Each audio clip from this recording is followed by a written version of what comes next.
Despite the past mistakes, we can't erase the future that we can't escape. As long as I can always keep you safe, I've gotta be strong. So to your name, I'll fight through the pain. This world can beat me down 100 times, but until the light I'll always rise. Always flower so pure, right up to the air, until it blooms a bright red. Hello everyone, welcome to another wonderful review episode of Retro Warriors. My name is Javier or Barak or whatever you prefer, and we're back for more reviewing. And as usual, I'm not alone. I'm going to go ahead and let my partners in crime introduce themselves. Hello, everyone. Your favorite awesome half-demon shaman queen, Crossy here. God, here we go again. Your favorite Get wild on card of with the it. retro. Let me finish. Your favorite wild card of the retro warriors. Jesus, I can't do my thing with you people. Meh. Get on with your shit, bitch. And this is the second command, and the researcher and sarcastic bastard of the Retro Warriors, Hazard of Chaos And here. my bottom bitch. More like I'm your dom. Shut the fuck up. Focus, people. All right. Okay. And last but not least, Hi, I was also known as Lady Z, but I am also Lady Multiverse or Black Rose, the quote-unquote goddess of the Retro Warriors. Or the and voice of reason. more like voice of reason. Yes. But yeah, glue. quote-unquote goddess of the Retro Warriors. I will also be a partial researcher for this episode. Yeah, we'll explain why in a minute, but she's the retro goddess of the team.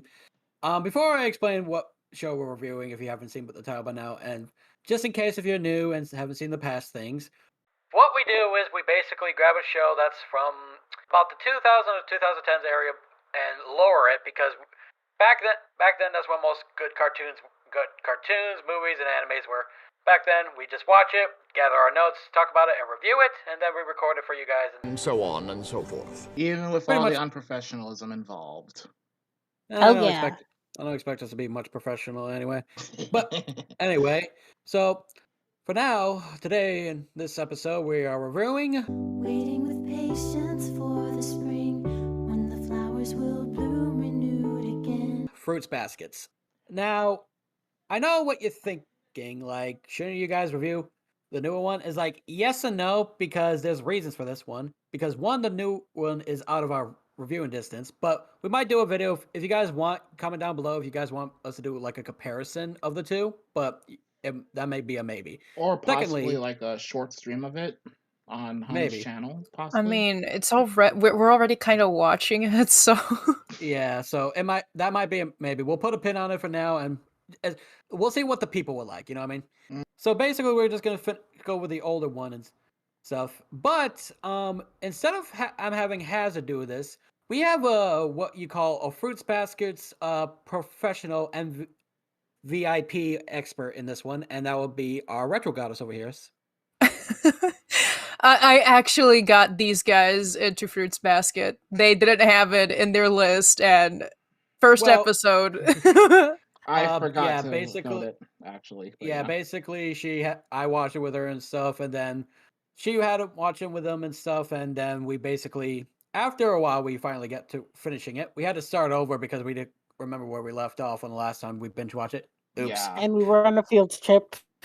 Yeah, I will say this as a warning now before Zami starts explaining. This is not. There is some laughing moments, but this is a very impactful anime. If you're not aware. Fruits Basket, it's an anime that it makes you feel calm, happy, and gives you the laughs, but it will take out a knife and stab you if you're not careful. It's that type of anime. Pretty much. Jinx. God anyway, fucking damn it. Anyway, so Zami, would you be willing to do the honors to give us a little summary of the plot of what Fruits Basket's about? Oh God, Fruits Basket. Just do it to the best of your ability. Oh God, there is so much that I could explain, but I'm gonna do it as to where I will not spoil too much. I will spoil the first 2 episodes, but that's about it. So, for those You that want are me to worried give, like, about, you want me to give like a shorthand of it? Because I got that literally right in front of me. I got it as well.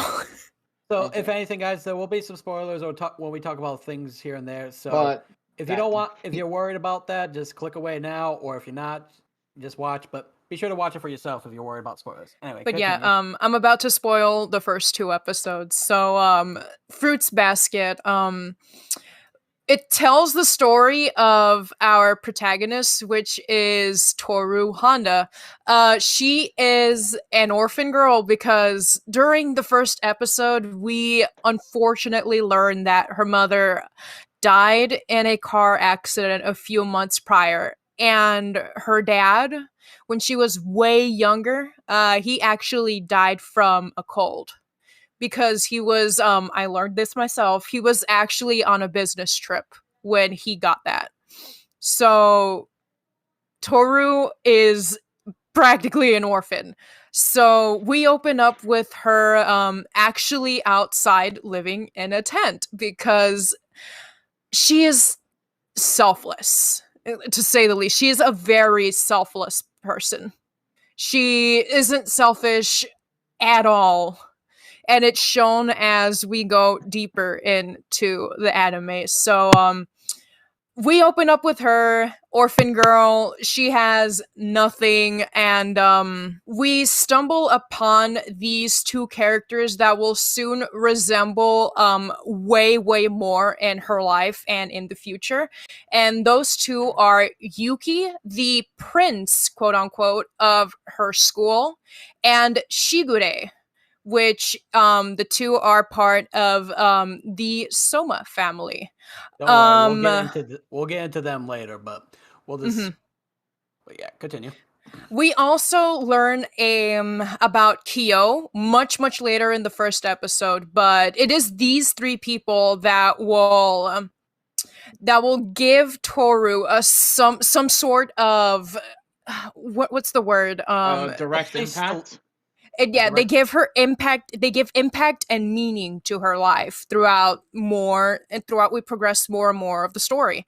Out of horrible circumstance, when we are introduced to Carrot Top, aka Kyo, it is because he has come and wants to fight Yuki. Again, So we'll explain more soon. Yeah, more on that soon. So Kyo and Yuki, they fight, and well, Toru, being so new to this, she accidentally embraces Kyo and turns him into his spirit animal. Spirit integrate! It leads to the point to where Shigure has to explain the family curse. So this is normal? Strange choice of words, but yes, our family has lived with this curse for generations. We transform into the 12 animals of the Chinese zodiac. Sorry, the 12 animals plus the cat. Whenever our bodies come under a great deal of stress, or when we're hugged by a member of the opposite sex, we transform. After a little while, we change back. The only thing is, we're naked. Not including the girls that are part of said Soma family, because later we learn about Kaguda. I will not expose her animal yet. We learn about Kaguda and how she's able to embrace Yuki and Kyo, and they don't transform whatsoever. So anyone that's not directly connected to the Soma family that has these spirits inhabiting them and cursing them, anyone else besides them, they turn into animals if they're hugged by the opposite sex. Actually, there were 13 zodiac spirits because of an old folk tale. And then there was the apparently a god involved in all that. So yeah, more on that later. So as we progress through the story, we learn about how the Soma family is being put through hardships and pain. And Toru also learns all of this, but through her own happiness, generosity, and overall just affectionate and loving nature, she helps these people. she helps them cure their emotional wounds and whatever it is that is bothering them.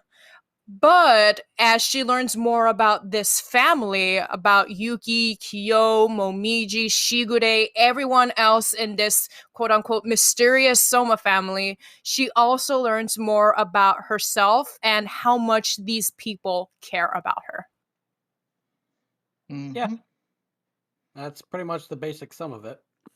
Without spoiling too much. But anyway, so yeah, that's pretty much the basic sum of it. So let's go ahead and start running down the characters. Let's start off with our protagonist with telling. I guess before that we can explain it. I think the best way I could say about a protagonist, Toru, she's one of the most kind-hearted, purest persons in the show entirely. An extreme airhead. She is cinnamon roll worthy. I want to hug her. She is, but She Xana, needs go a ahead and tell. Okay, so before Hazard says anything, I'm going to go ahead and give you a little summary about Toru, and as we progress with the characters, I will also do them. So Toru, she is shown as a polite, optimistic, extremely kind, and loving person.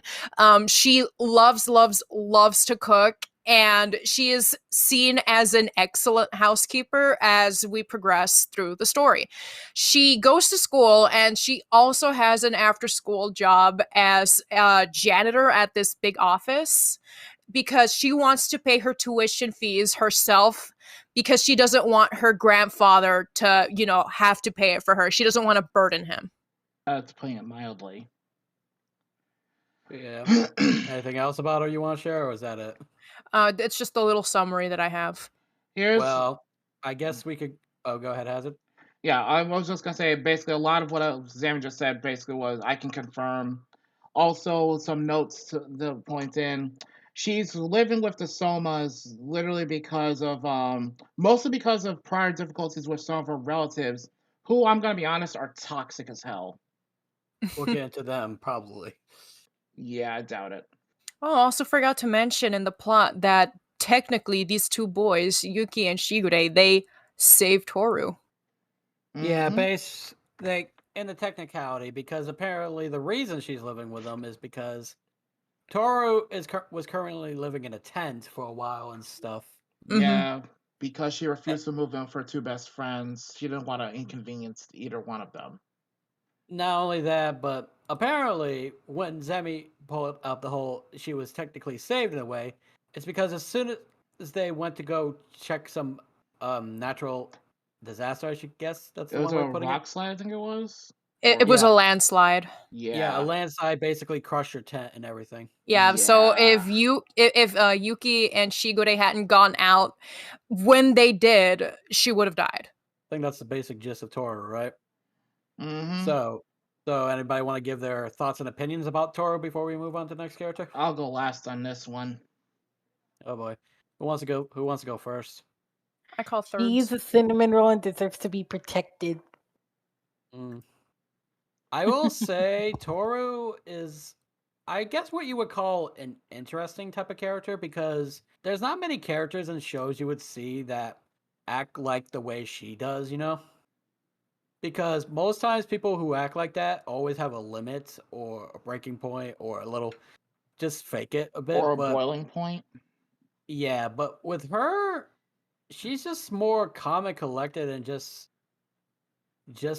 a mellow typed out person. She's doesn't really let things to bother her too much. She's very apologetic. I will point that out. Sounds familiar. She would feel bad and stuff or always assume the worst if somebody hates her because they got mad and shit. She's very kind and sweet. She wants to be like, no matter how hard, if they were rude or mean to them, and most people, she would really go out of their way just to continue to be friends with everyone. And that's kind of respectable in a way, but kind of also not so good. I'm not saying it's a really bad thing. It's just, it really depends on the situation she should be in. You know what I mean? Right. she's a really easy person to get along with. Like literally, you can be the quietest, the most coldest bastard in the fucking world, and I bet that this girl will be your friend within a few days, if not days, a week. Give it a Literally, week. yeah, literally, she's that one person. Like, if even if you do hate a person like that, she's that one type of person that will start to grow on you a bit, just the way she acts and shit. Again, It's this is all natural, so it's just attracting. It's like a magnet. so in a way, it's almost hard to hate how she Yeah. is. Mm-hmm. It's literally almost impossible because, again, she's literally like the nicest person in the world. It's like you could have yelled at her, you could have called her names. She will still be nice to you. Yeah, Mhm. she'll feel bad that she probably think it was her fault that you yelled and things, but Mhm. yeah.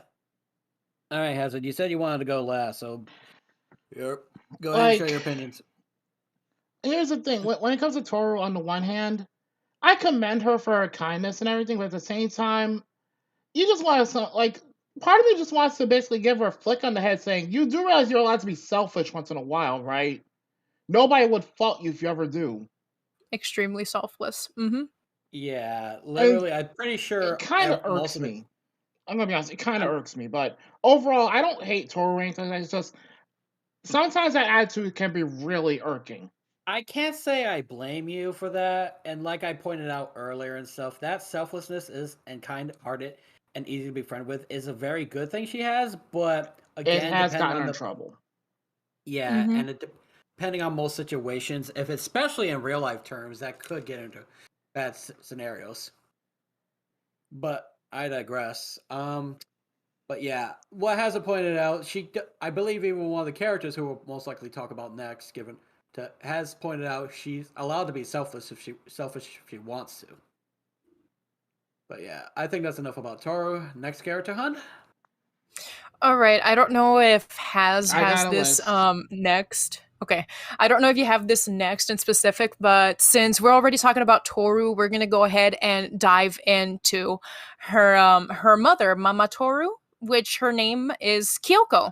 Yep. She used to be the leader of this all-female gang. They don't explain this in the old one. They do in the new one though, so I'm going to go ahead and fill you in. She used to be an ex-leader of this all-female gang that was called the Red Butterfly Suicide Squad, and she was known as the Crimson Butterfly. But as soon as she got pregnant and had Toru, she turned into this. She devolved from this like badass, kick-ass woman and turned into the most kind, loving, and affectionate mother one could see. She turned to And Supermom, it's basically. just, and this is just through Toru's memories alone. She's just seeing Basically, it so, you know. She became so in a, Supermom. so in a way, the apple doesn't fall too far from the tree. Mm-hmm. Though I will say it's kind of funny how Taro didn't even pick up the slightest hint or anything of her mom's past. But I know her mom most likely didn't bring it up or talk about it much or shit. You know what I Most, mean? if I have to be honest, I think it's largely because, like most parents out there, they want their kids to do better than they did. Basically, they don't want their kids to repeat the mistakes that they made. Mm-hmm. Though, though I will say she really raised Toro right. If Toro came out like this, that's all I have to say. Mm-hmm. Mm-hmm. Like, Um, like literally, I'm gonna go ahead. All of basically the 13 members of the Zodiac, she managed to, heal them and talk to them and actually connect with them all because of Kyoko and what she taught her when she was younger. she's what you almost would consider a guardian angel for others. Mm-hmm. So, in a really odd manner, like she would technically be, like technically, Toru's mom was technically responsible for the Somas basically, getting over their emotional scars rather indirectly. Mm-hmm. It's all Kyoko's fault. Pretty much, yeah. Bum, bum, bum, bum. Well, like I said, indirectly, because to be fair, it's Mhm. up to Toru at the end of the day if she wants to go, like if she wants to do that, and she clearly chose to. If you look at the series, Mm-hmm. Yeah, She chose to follow Mama's words. Mm-hmm. Crossy, you got anything to say about Kyoko? Badass and good mummy. Yeah. Again, I can't believe she used to be this badass gang leader and she turns into this mushy gushy mom. It's so awesome. You sound like Toru's friend there. I'm gonna be honest. I have to agree with Zammy and Crossy. And to be fair, I've seen this kind of trope in a number of animes. Like basically, criminal fathers tend to practically borderline spoil their kids with love and affection because they don't want their kids to basically be as bad as they are. It's not like it's not exactly the most uncommon trope. Mm-hmm.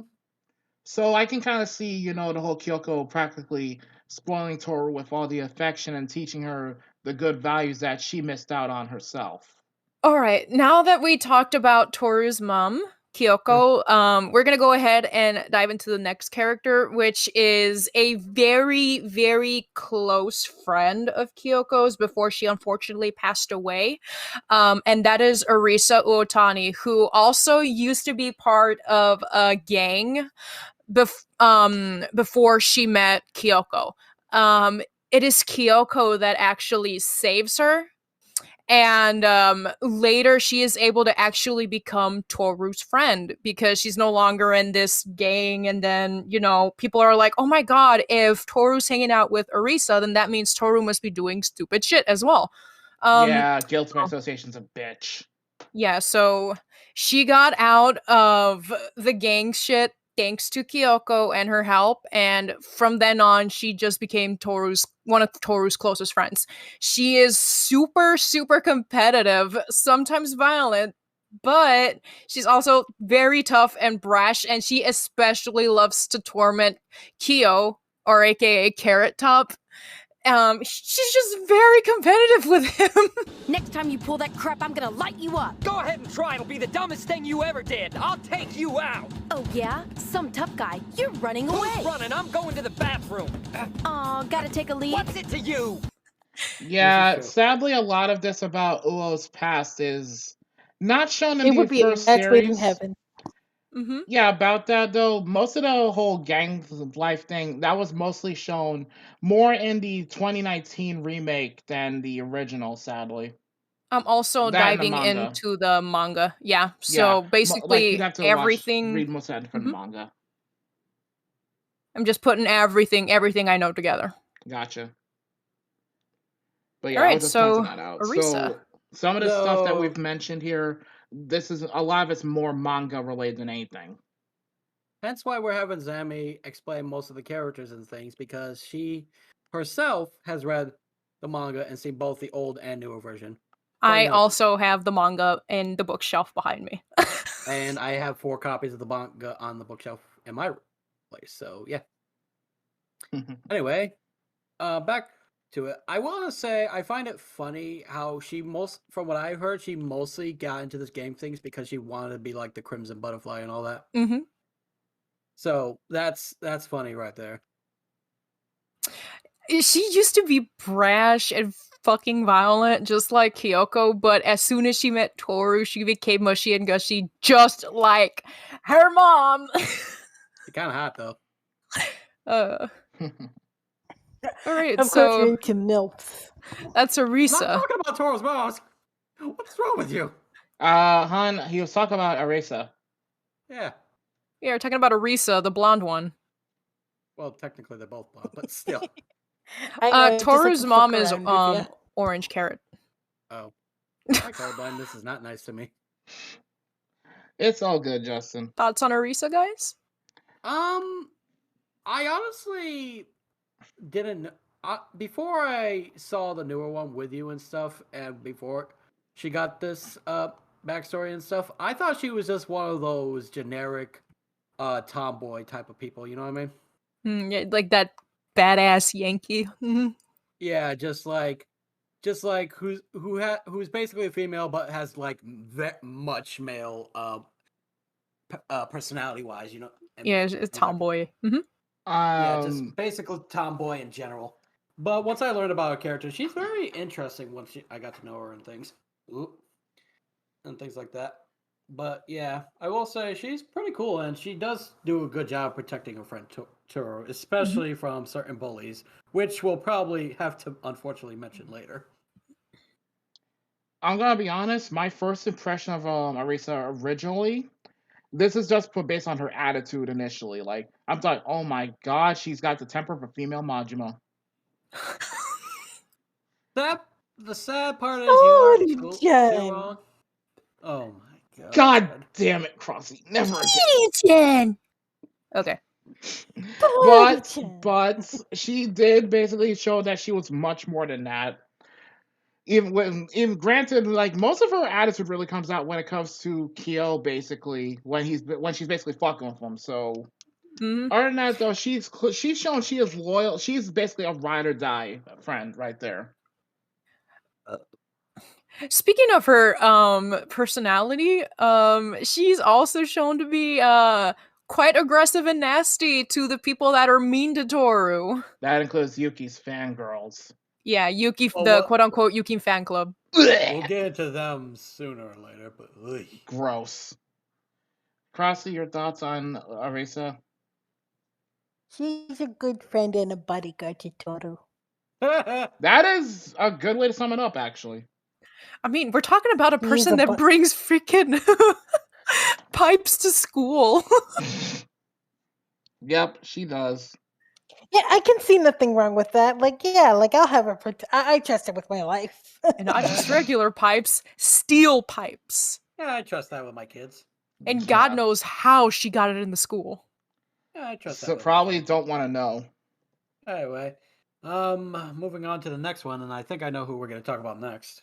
Oh, you already know. Toru's next closest friend, Saki Hanajima, or quote unquote, the Wave Girl. She's this.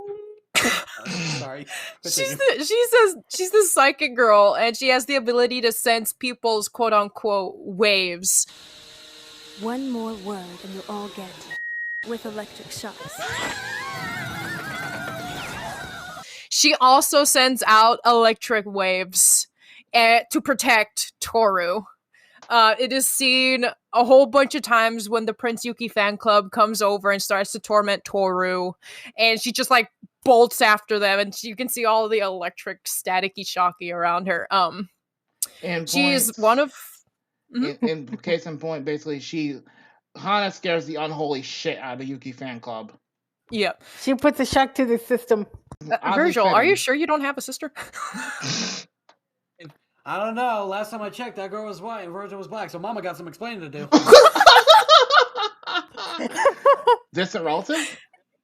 Oh my god. Probably a reincarnation. Twice removed. Oh god. Probably a reincarnation.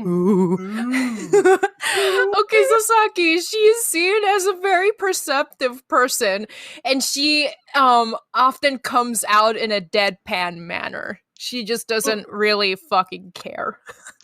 Oh, deadpan. I did. That's not the word what I thought when I first saw her. I'll give my basic summary of her. I thought she was one of those. Well, there's two descriptions to give her, and they're bad ones. But my opinions of her change. One of them was those quiet, dark, goth types and stuff. You know what I mean? I mean, you can't help but jump to that conclusion too, based on the way she dresses outside of school and the way she kind of acts and talks and stuff like that, and things like that. And the other one, people will be astounded for me for saying this. Probably one of those kids who wears a hoodie and has a gun in the pocket and shit like that. The sad part is you're probably not wrong, because you remember it's always the quiet ones. So exactly, that's why I see, if I see a quiet kid wearing a hoodie and his hands are in his pocket, it's like, yeah, can I go to the bathroom?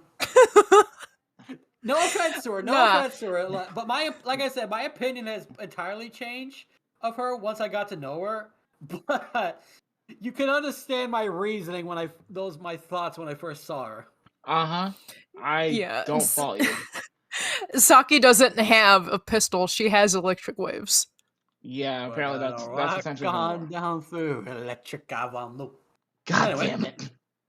Who wants to give their opinions and thoughts on Saki? God damn it, Crossy. Stealing my jokes. I'm gonna be honest. I thought she was more like the. I'm gonna be honest with you. Like initially, my impression of her was she's very protective, but potentially very violent, and probably a little bit of the angry, quiet goth kid who will fuck you up with a pistol or a knife. Yeah. But I was proven wrong, and I'm glad I was, because Saki Yeah. is definitely someone that is reliable. And she is basically a very perceptive and overprotective, I guess you want to say, mama figure to Toru. In fact, like most of the time she acts, it's usually just to protect Toru.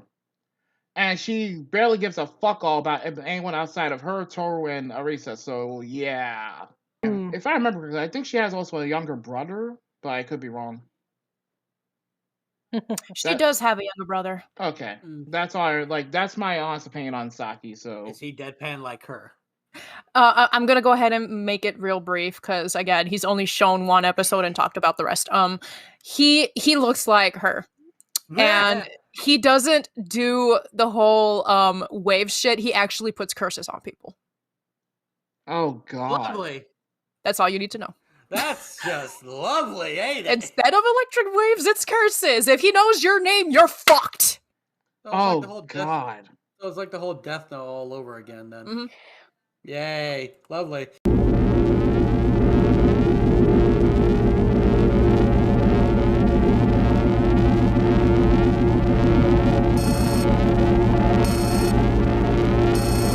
Who's next? I have a feeling who, but who's next on our list?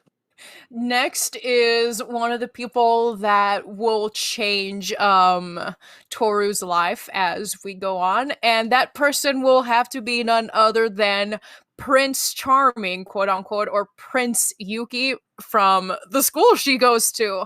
Well, He if you mentioned Prince Charming from Shrek 2, I was gonna slap you.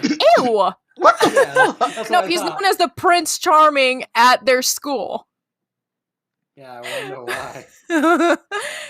So Yuki, he's very He's very stoic.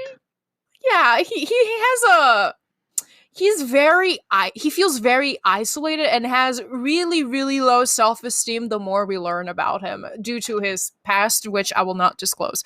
But other than that, he's very, very attractive. He is accomplished. He has a whole bunch of people that admire him, and he is super, super reserved. Office fan club, please.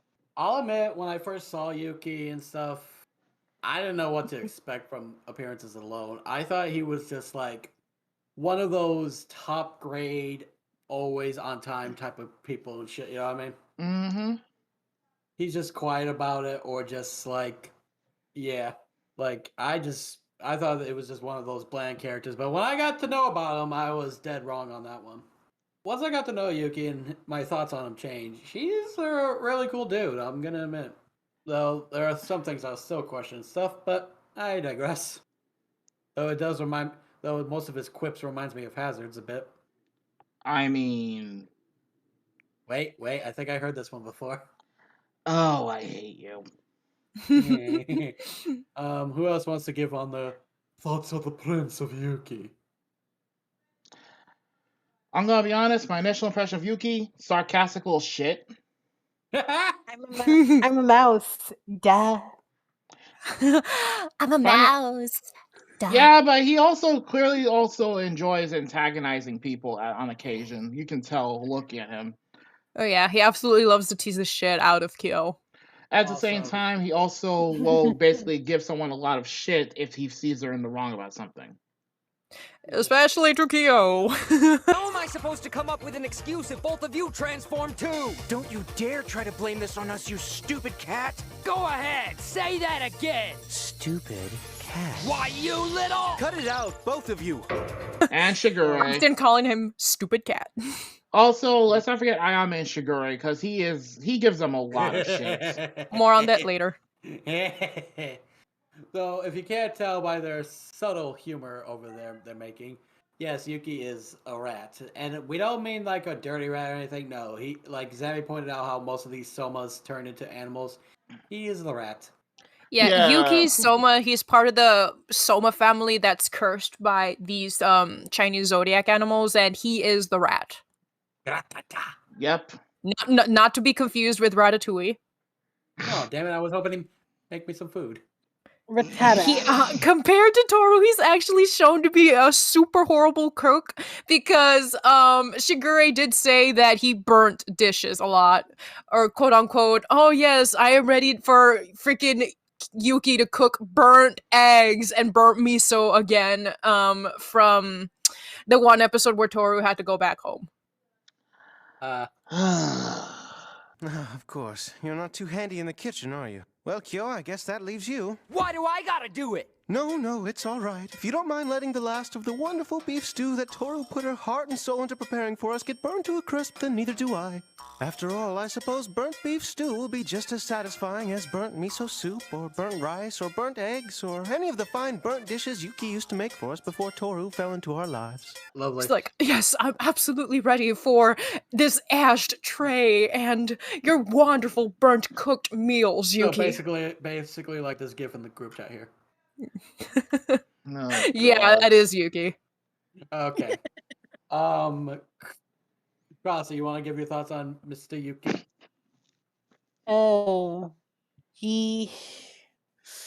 I have nothing to say. Absolutely nothing. Absolutely none. And nothing to say. Okay. Okay. I mean, that's fine. If Yeah, that's good. I already gave my thoughts on Yuki, so Zammy doesn't need to give her thoughts on Yuki because, well, she can if she wants to, but since she already knows what to say about him and shit, yeah. Yeah. Mm-hmm. So yeah, she's free. She's free to explain if she wants to give her thoughts about him, but given what she knows already, yeah. Yeah, I've watched this anime for like 15 years now. Yeah. Yeah, it was like This is why we're having her be at the research table for this time instead of Hazard people. yeah, 15 years ago when it was like airing on some random channel, and then after that my friend lent me the manga and I read that and all that stuff. Yeah. And Zammy was kindly enough to buy me or give me like 4 Fruit Baskets mangas that I've been reading on my time. Mm-hmm. So yeah. Anyway, I think I know who's coming up next, so let's hear him. Okay, so the next person that's to blame to from saving Toru from her tent mischief is Shigure Soma, and he is the owner of the house where Toru lives at. He is shown to be the dog from the cursed Chinese zodiac. He's the dog. High school girls, 1, 2, 3, high school girls. All for me, high school girls. I'm sorry. I had God, to He laugh. is he's an author, and he is super fucking lazy. Which is shown whenever his the person in charge of his writing and all that shit will go over and pick his shit up. He is just like a mess to deal with. He's super lazy and just loves to tease the shit out of his publishers and all that crap, and just keeps laying jokes. He's also very dirty-minded. High school girls, all for me. But he is also shown to be super manipulative, sadly. That is true, but I feel like that more of the manipulative side kind of showed more a little in the newer version. And in the manga. Mm-hmm. But no, to be we'll fair, probably explain the whole manipulativeness when we introduce a certain character that he kind of did that with. But, Oh yeah. That's gonna. I don't know if I want to add that. Well, we'll probably add it when we get to it. You know what I mean? Like, come across that bridge when we get to it. But I will say, if you haven't seen the clips or gifs of this, I will mention it later. We'll mention it most likely later when his name is pop up. But his interactions with Ayame is hilarious. Oh yes. Other than that, he is like the fucking central of comedy. Shigure will literally bring out and make you laugh if it's not Ayame. Oh yeah. But the reason also before anyone asks why I said the high school girls, I would like Crossy, if you could just edit in that small clip or audio of him just saying that, because literally that is something he said in the show. Those dirty dog. dirty dog indeed. He is as Anyway, horny as an actual dog. Bork bork. He bork. doggy style. No! No, why? Well, you know what they say. Knick knack, give a Pennywhack, give a dog a bone, he'll give the bone back. Okay, let me stop. God Let me fucking stop. damn it. All right. Let's just Who get wants to over. give their Who wants to give their thoughts on Sugar Ray? Okay, I'll get my thoughts. Basically, Yeah, I'll give mine afterwards. on the one hand, I wanted to make this joke, but nope. Basically put, he's a dirty dog. Not a dirty skunk like Bugs Bunny would have called him, but a dirty dog. He is, I'm just gonna be honest, he's a fucking troll. I gotta say it. He is a goddamn troll of how he pranks the shit out of his publisher so much. Oh, To the point where I apologize. It's actually his editor, and her name is his editor, Mitsuru. yeah, how he trolls the shit out of his editor to the point where she is literally developing severe anxiety disorder because of him. Did she Yeah, almost not even to try mention that she also tries to kill herself multiple times. Yeah, I was about to say, didn't she almost hang herself in one of the episodes or something? Mhm. Literally, this man is causing a woman's death. Or close enough. Sugar And Ray. instead of showing worry, he's like, "Could you at least not kill yourself at my doorstep?" Yeah. Ah. But what's even more fucked up and trolly is that he already had it finished. He just didn't give it to her until the last second or something. Oh yeah, he loves doing that. Like he has his He work always- finished, but he likes to troll the shit out of his freaking editor. Because he apparently gets bored. God Also, fucking damn it, Sugar Ray. Also, Zammy, I'm not sure if you know, but I'm curious. What kind of books does Sugar Ray write?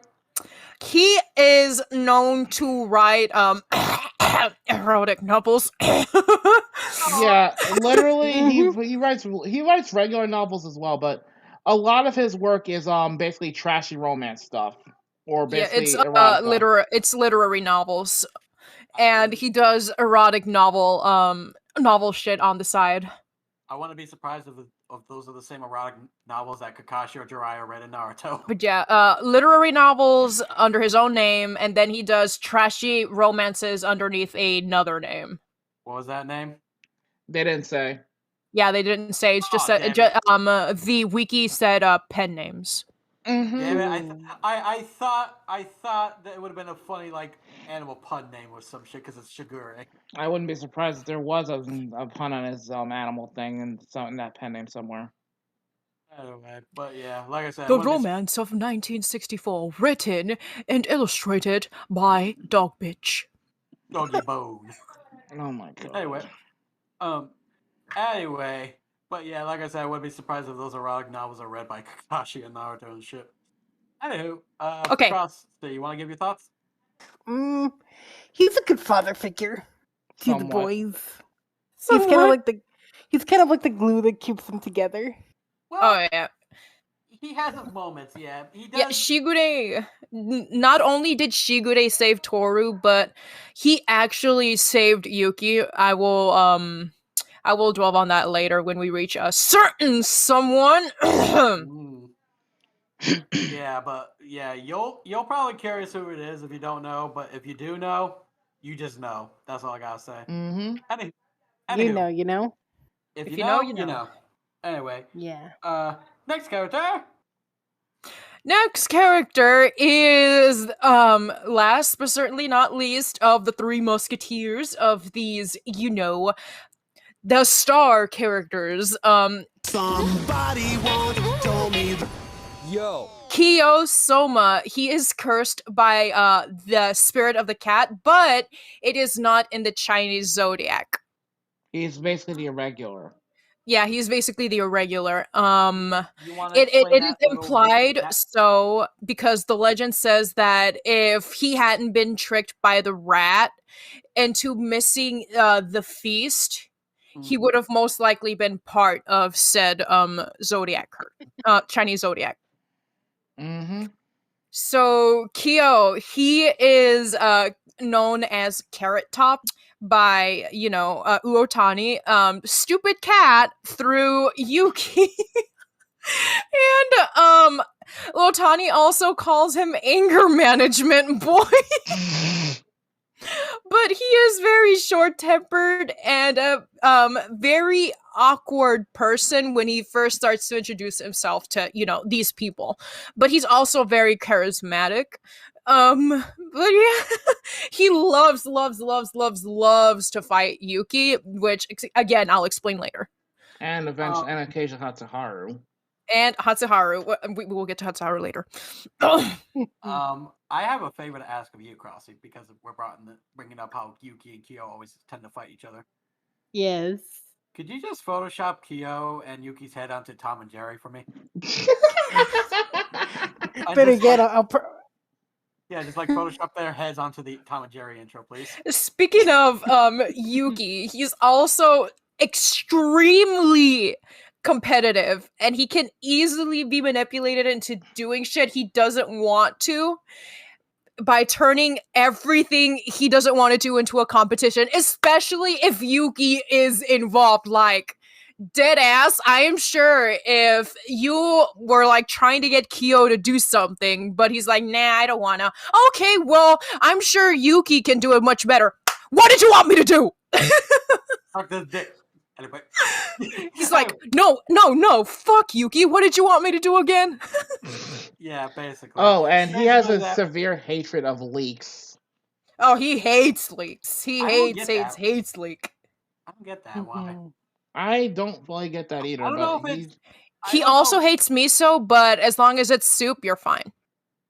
The only reason I could think of he hates leeks, but I doubt that's it, is because of the whole fucking thing with cats hating cucumbers because they look like snakes or something. Like, you toss a random thing to a cat and they're like, ah!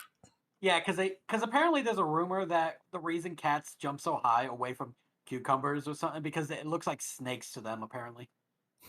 Alright, so any thoughts on Kyo? First appearances alone, I thought he was like one of those. Not really a bad boy per se. I feel like one of those hot-headed and shit, like blood types and stuff, and just likes to get in trouble, as most elder people call a ruffian or delinquent. I mean, he is often viewed as a delinquent because of his hair color. All right, I forgot. This is Japan, where if anything outside the normal dark black hair, you're considered a delinquent. Yeah, I mean... but it wasn't as bad as if, say, someone was basically blonde. God forbid it was apparently natural. Or God forbid if you dye the hair. Like, you were pretty much considered like a borderline delinquent if you like. And the thing was, I've looked this up. Redheads in Japan are a rarity, but it's a natural thing. Like, it's a rarity, but it's a natural occurrence. Or at least what I've read somewhere. Yep. It's just they're because they're so rare, people assume, oh, you dyed their hair red. But I think we're getting off track here. Yep. Crossy, your thoughts about Kyo? He is baby and a tsundere. She's not wrong. She's not wrong. He gives out. It's not like I like you or anything. Baka. I question how he's baby though. Because she has a crush on him. His cat form. I figured as much. He's like a little teensy pissed off baby. And if I remember correctly, Crossy, you ship him with Toru. Mm-hmm. Damn Pretty straight. sure everybody does if they watch the series.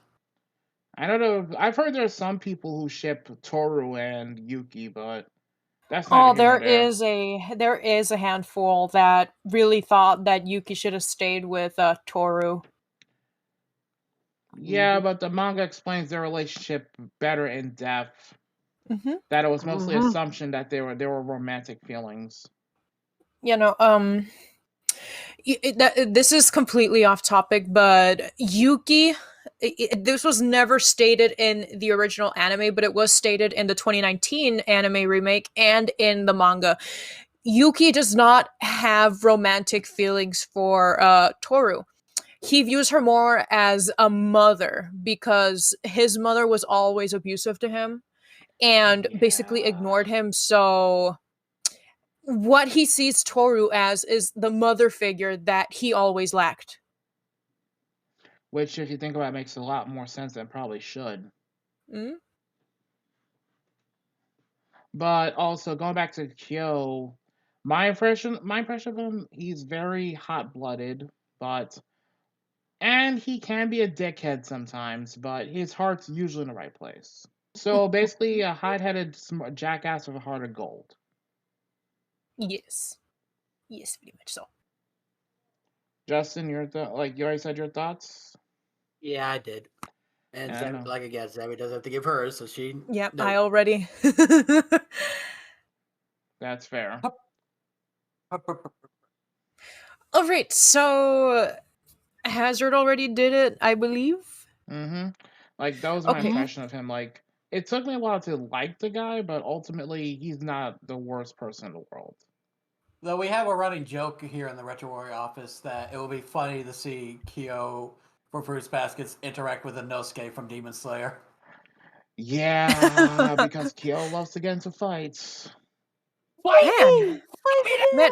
There was literally funny you say that. He literally said that line at one point during I think it was either the remake or the original. He actually went and said that line. Time to pay the piper, rat boy. I'm here to collect. That's right, you better get your tough talk out of the way while you can, cause I'm about to wipe that stupid little smirk right off your face! Alright, Gunpachiro Kamaboko, I'm gonna bring you down! He get along famous. Yo, Kiro Kamaboko, I'm gonna bring you down. God damn it. Alright, continue. Speaking of boars, let's go ahead and move on to Kagura's Soma, which is the boar of the Chinese zodiac. Funny enough. Oink. I demand ship art. Her personality is strangely derived from her impulsive behavior associated with the boar in which she's associated with. She is a girlish girl with superhuman fucking strength, seeing how she freaking spins Kyo all over the place like a freaking rag doll. Not to mention, speaking of Kyo and Kagura, she insists that she is engaged to Kyo. And whenever it comes to showing affection and love to Kyo, it takes form in berating and beating him the fuck up. And let's see, I believe that is it. Oh, and one more thing. When Kagura was a young girl, she actually decided to go ahead and play with Kyo because he was like so alone and shit. And one day she just like threatened him like, you better marry me or I'm gonna do this. And she uses knives in the manga to threaten him, and in the anime it's a boulder. So either marry me in the future or die. So my choices are for marriage is either get stabbed by knives or crushed under a boulder. Lovely. A knife in the newer anime and in the manga, and a boulder in this version. Pretty much. She's bipolar as fuck, I'll just say that right now. I demand ship art of Inosuke and who? She wants ship art of Inosuke and the boar girl. Suddenly, life has a new meaning to me.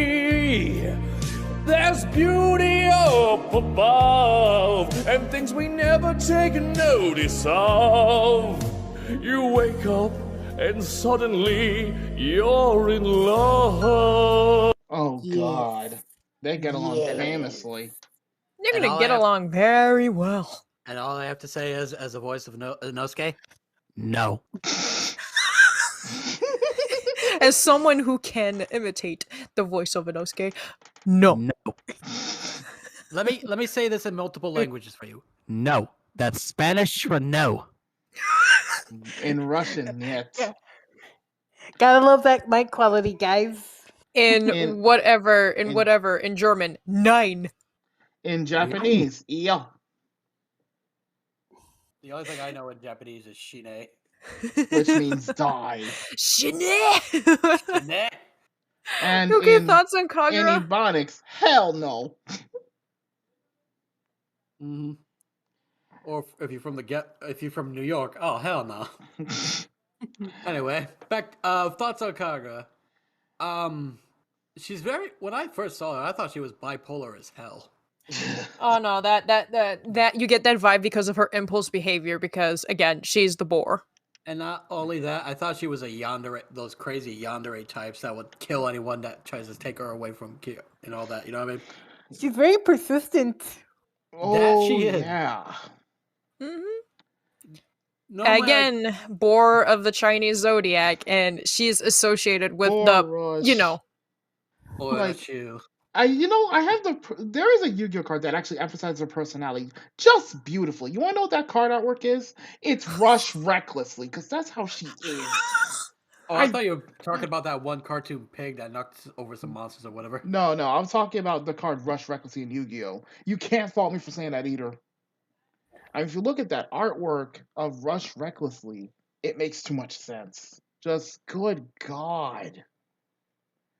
Like her overall temperament is just frightening at times. But yeah, that's one of my opinions of her. I mean, don't get me wrong, she can be a sweet girl, but some of her impulsive attitudes kind of outweigh that a bit, in my honest opinion.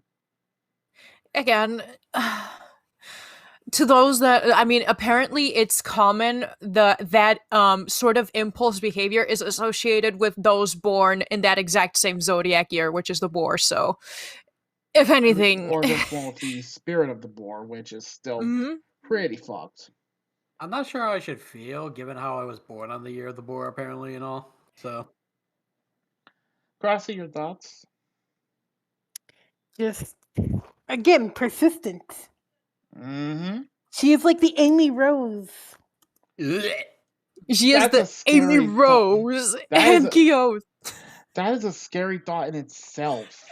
And again, I demand correct ship art of Kagura and Inosuke. I will make a short AMV in this part if I have to. God damn it, stop making AMVs. Again. No. Fine. And if any of you do make that crack ship, I will find you. You will I will find you. I will bring you down.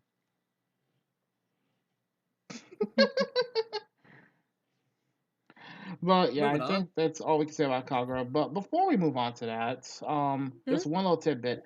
When it comes to the whole Kyo being, like, going back to Kyo for a second, because we forgot to mention this, to be fair. When it comes to Kyo being the cat spirit, one thing that should be noted, the reason why he's not mentioned in Zodiac initially is literally because the cat spirit is believed to be a bad omen or a curse within the Soma clan. Yes, that is true. And because that, Kyo takes a lot of fucking grief from the Soma family. That he does from his father as well. It's not shown in this anime, but his father in the new one and in the manga absolutely fucking despises his son. It's to the point where he legitimately wishes Kyo was dead. Mm-hmm. He's like, instead of making your mother kill herself, I wish you would have done it. Kyo's father, it's an absolute ass. Yeah, we'll get into that in a little bit. If you like commercials, you're gonna love the next couple of minutes. We'll be right back.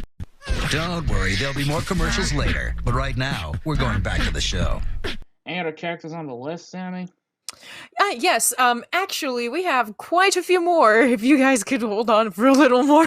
That's fine. Okay, so up next is the blonde, the beautiful, the rabbit of the Chinese zodiac, Momiji Soma. He is actually one of the richest members due to his father having an office, and it's actually the office where Toru works at. Ironically enough.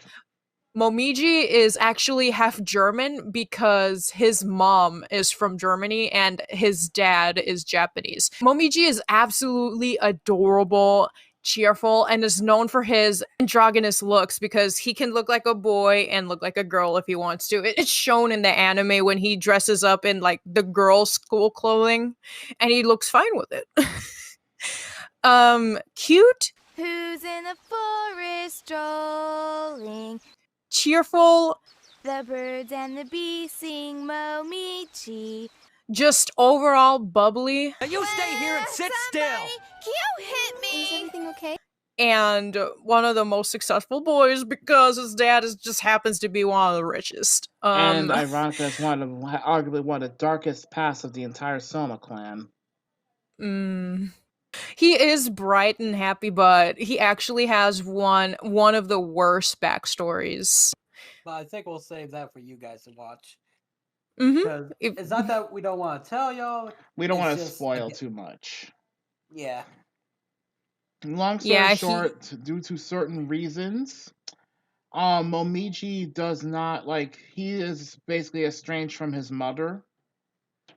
Mm-hmm. And at this point in time, and basically put, it's just his father raising him, for the more or less. Mm-hmm.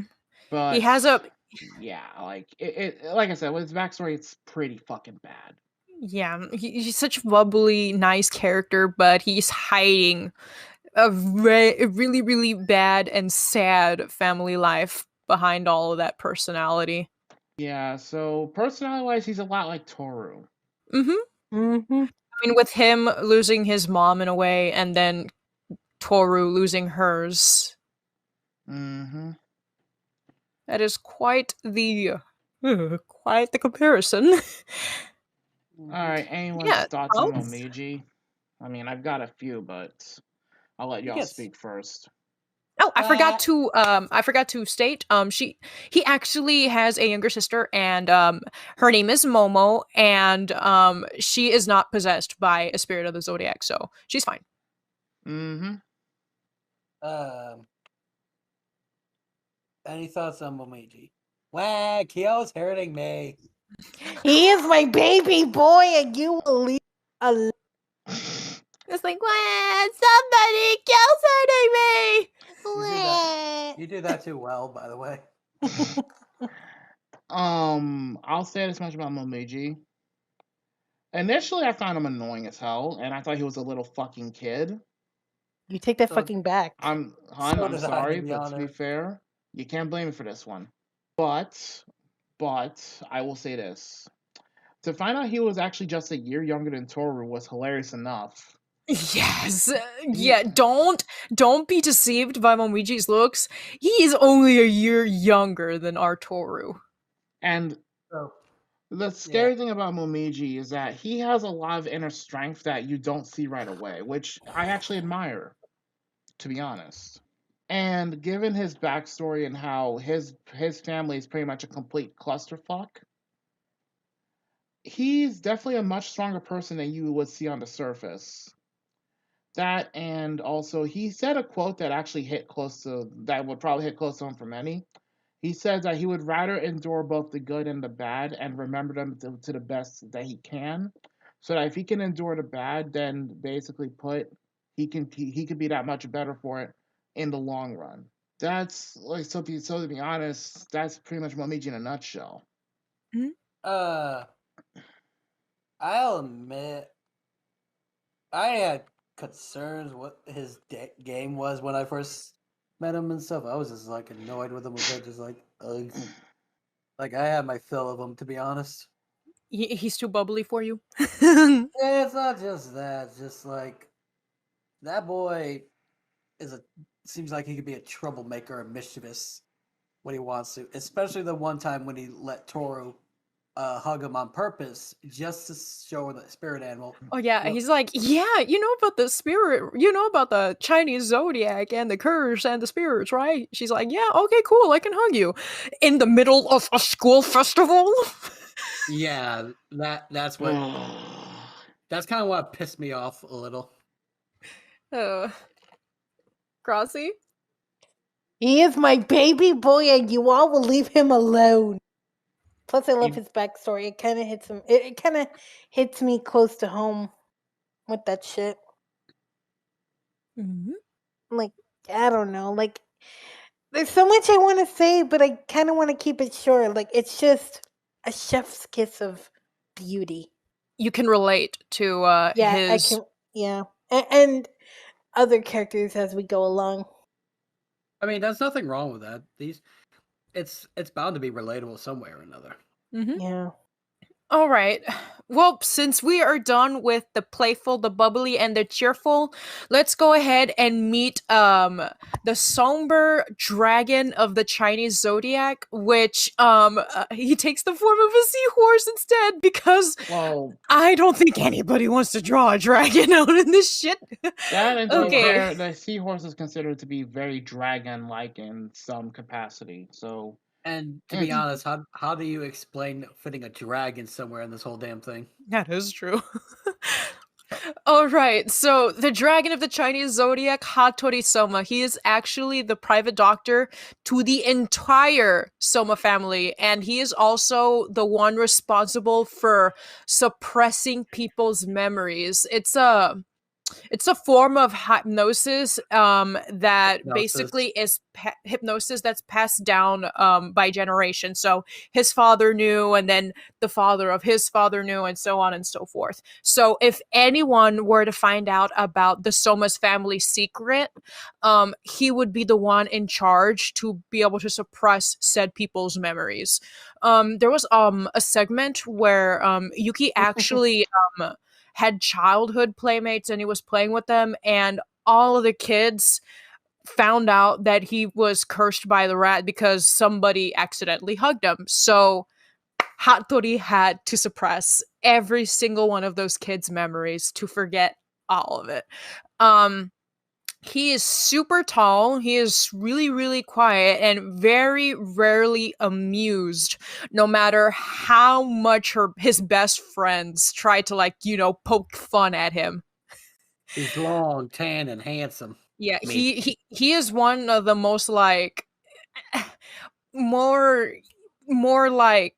uptight characters. Like, he won't laugh at anything. He's just, what's the word? He's very serious and stoic. Yeah, he's a very serious person compared to everyone else in the series. He is also partially blind in one of his eyes because of shit I will not name. Yeah, but he's has erased a lot of memories, which even cost him a love life, which I will not explain either. Yeah, the worst part is that he was the one responsible for getting rid of the love of his life's memories. But if you guys want to know about that, watch the anime. I'm not gonna lie, when I first saw Hattori, I found him very intimidating from first glance. Like, he just gave off this weird vibe, like, I should be careful with around him and shit. Like, it's somebody you shouldn't really mess with and things like that. But once I got to know him, yeah, it's just like I just learned some things about him. Fair point. My personal impression of Hattori, he's very straightforward. He's no nonsense type of dude. Mm-hmm. And for better or worse, Hattori, he's got his own skeletons in his closet. Who doesn't, considering he's a cursed Zodiac member? But also how he's also surprisingly self-sacrificing, and to a minor degree a bit manipulative, but only to benefit others rather than himself. Yeah, like that one time where he actually told, I forgot what Shigure was going to say, but he said, "Hey, if you say anything, I will literally spew every single embarrassing thing that you've done ever since you were 4." To Shigure. Which makes Shigure the troll while people stop. Yeah, it's like, if there's someone to shut Shigure the fuck up, that's Hattori. Yep. Yeah. What are your thoughts on Hattori there, Crossy? That's I have no thoughts. Just Is that a good And or a bad? good. so, as pain as I will admit this, Zammy had a point about something regarding Hattori when we were watching it, like when we were binging it. Hattori, in many ways, is a lot like me personality-wise, and I'm not sure how I feel about that. Mad scientist, Yeah. there you go. Go fuck yourself. Well, don't worry, guys. We're still trying to find the lab. Well, then again, I embrace the mad scientist thing, so fuck it. Yay. Woohoo, we did it. I guess you can say Hatori is something of a mad scientist himself. Would you want him operating on you, though? I mean, if I had to pick a fictional character that had to operate on me, I'd pick Hatori. I mean, he's serious. He's a very studious man. He super quiet. Like, he gets his shit done. This is true. I picked If I had to pick one anime character that had to like do some life-changing operation on me, all hands on deck, Hatori. I'll pick Faust. What the fuck? I don't know. I'm just But being why, silly. though? I don't know. I was being silly. I need to test something real quick. Crossy, take a look at this real quick in the group chat. If it gives you that stare. Crossy, are you considering it? You don't have to go to the doctor. He'll take care of you.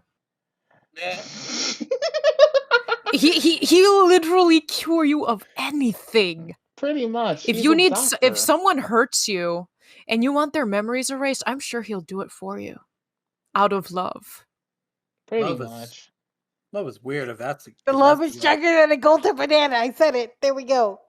Anyway, as I was saying, Anywho, if that's how he's going to show love, then I don't know how to feel about that. Okay, He's like, if it makes you feel better, I will erase this person's memories and all that. He at least tries to make it as painless as an issue as possible. So there is that. That we know of. All right. From somber, quiet, and serious, we go into the airhead space cadet, but rather mysterious cow, or well, ox of the Chinese zodiac, Hatsuharu Soma. Owie. Yeah, owie. Buckle your seatbelts for this one, guys, because there's not one Hatsuharu, but two Hatsuharu Somas, because he is depicted as having a yin and yang personality. He has the good side, which is easy to get along with. He's nice and, like I said, a space cadet. And then there is the other personality, which people call Black Haru. He gets absolutely enraged. He's calm. He's so really easy to get along with, but the moment he's provoked, you're fucking dead. Not just that, but also a little tidbit I noted about Hatsuharu when he's in his Black Haru persona. I had to note take this shit. Basically put, when he's in his normal state, he's very calm, laid back, very patient with everyone. Almost as patient as Momiji. But when he's more triggered, he's more violent, he's more foul-tempered, foul-mouthed. He's also a gigantic pervert. Oh, absolutely. And a bit of a sadist. I was gonna say that. He was also a bit of a sadist when he's you can provoked. say you can actually see such violent tendencies, because I will state this, but if you want to know why, you're gonna have to watch the newer anime. But he has become so violent, he actually destroyed an entire fucking classroom. Yep. Like, to say he's got a hair trigger temper is putting it mildly. It's argued that he has a worse temper than even Kyo, and that's saying something. No, it's due to their backstory. Again, I'm going to leave as is. If you guys want to know what the heck we're talking about, watch the anime. It's only like 24 episodes, 26 episodes long. It's not that much. Yeah, but unlike the remake, which is like 60 something. 64-ish, I believe. But he refers to Yuki as his first love, actually. Oh, gay love. Yeah. Anywho. Also, I just posted 2 gifs real quick of Hatsuharu and his different personalities. Basically. Or if you want to be funny like Crossy, you can just take the Photoshop of Haru and Black Haru and put it on Goku and Goku Black. There you go. Oh my fucking god. Nah, that's too easy. No, actually no, that's simple. too simple. I'd say more like if in the case of the kinder Haru, put him over Tanjiro's body for a second, and then put the Black Haru over Inosuke. Because it makes sense if you think about it. personality Oh wise. no. Nah, that's too easy. Speaking of beating each other up, he actually loves to tease Kyo. Yep. He loves to pick fights with Kyo. As much as Kyo likes to pick fights with Yuki, it's reverse over here. Hatsuharu loves to pick on Kyo for fights. Yes, but it's the basis for is mostly friendly competition and rivalry versus the borderline legitimate hatred of Kyo's hatred for Yuki, basically. By the way, what I just did was very dangerous. And if that had been anyone other than Kyo, they'd probably have been hurt pretty badly, so don't try this at home. Don't try it here! Who are you even talking to?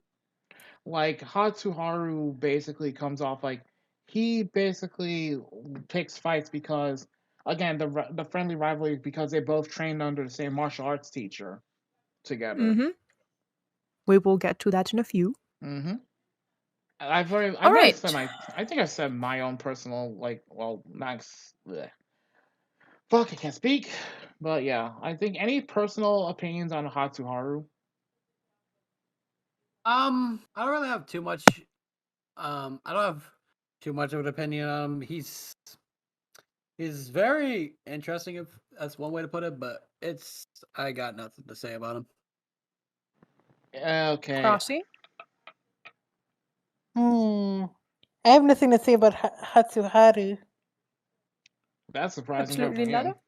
Okay. Yeah. You mean he's practically a wild child on But himself? Moo. God damn it. Time to sing for my supper! With my rice, I like to have some cow, cow, cow.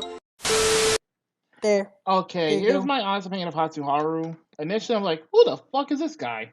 But when I saw his personality, I'm like, okay, so he's got some issues. But at least, I'm gonna be honest, and you can't fault me for saying this, Hatsuharu reminds me very vividly of Justin. Oh wait. Especially with his personality and temperament. Like, he legit reminds me of Justin. Like, especially and I'm gonna be honest, Justin, with your personality, you remind me more of Black Haru than the normal Haru. Owie. Cause let's be fair, Hatsuharu says he'll say some of the most perverted shit for no reason when he's in his triggered mode. While Justin says as a default. I'm sorry, Justin, but it's true. A little more on his black side. He actually gave birth to this personality because of the ox being used as the rat's ride to be able to have the rat arrive first. The family bullied him a lot, and they always, picked on him like, you're stupid because you're the ox and you let the rat ride on you and let him get to the festival first, and you're this and you're that, and that's what got him to get that bad temperament. And the moment he actually met Yuki and completely broke out on him, Yuki was rather calm, and he's like, oh wow, really? You think you're stupid, but are you really stupid? And then Hatsuharu's just like, no, I'm not stupid. And then after that, Hatsuharu saw, that he realized this huge mental trap and actually grew to love Yuki because of this. Because Yuki was nothing like everyone else talked about. Like, he was expecting him to be like, yeah, you're stupid because I'm the rat and you're the fucking ox. But no, in reality, he's just like, no, you're not stupid. And therefore, the birth of Black Haru and Hatsuharu's first love. Yeah, gay love. Anyways, you sure you don't have anything to say about Hatsuharu at all, Crossy? Moo. That's it. Just plain Moo. All right, from black and white, we descend to only white. To the young, long, silvery, Sephiroth-like man that is the snake of the Chinese zodiac, Ayame Soma. Oh Ayame boy. Ayame is actually the older brother of Yuki Soma. He is vivacious, flamboyant. He is so fucking selfish at time and so overly confident, and he has this fucking knack that just drives Yuki and Kyo insane. Like, they cannot stand Not just him. them. Oh, Lucky Kyo, I heard you were staying here. I told you before, stop calling me that! Lucky Kyo, you haven't changed. I said stop! It's been too long. But also to an extent, Hattori, though. That Ironically, is Hattori true. can actually keep him in check. You don't want to mess with Hattori. Simple enough.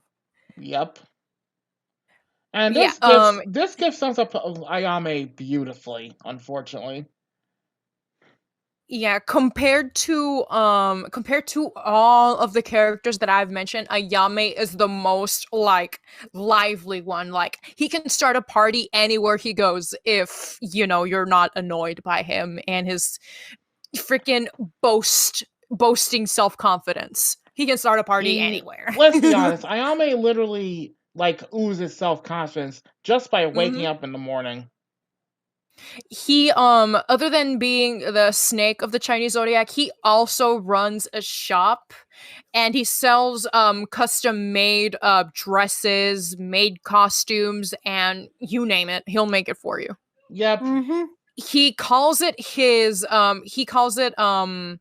shop of fantasy or something. I forgot. His shop for, I think, male fantasies or something like that. I Yeah, don't shop for remember male the fantasies. full thing, but Yeah, more like needless to say, Ayame is one hell of a character in his own right. You freaking Ayame has the most outrageous personality out of everyone in the And Chinese let's zodiac. not forget how he basically he's not afraid to admit, like, he's very confident in himself. Like, he gives the impression he is extremely comfortable in his skin as a person. But Hell, it wasn't always like that. yeah, like I mean, granted, during their childhood years, he was very distant to Yuki, though this was largely blamed on the abuse from the Soma clan as a whole. That is true. One more thing that I forgot to add about Yuki. Yuki was actually sold to Akito, which we will later go to. Yuki was sold to Akito for in exchange for status and money. And since Yuki was sold off, Ayame was basically told to ignore Yuki because he was no longer part of the family. Like, he was sold off. And I find it extremely funny who voiced Ayame Soma, to be honest. Oh dear Lord, Christopher Sabat. Yep. The voice of Vegeta himself. Yeah, for anyone in the audience, if that threw you for a loop, we're not sorry. Isn't he also the voice of Zarbon or something? I think so, yeah. Well, that explains Ayame's voice then. So it just looks like though, I'll be honest, Ayame just looks like a lankier version of Pegasus. You know what? You wouldn't be far off either. So I have to say, I think the best thing about Ayame is his interactions with Shigure.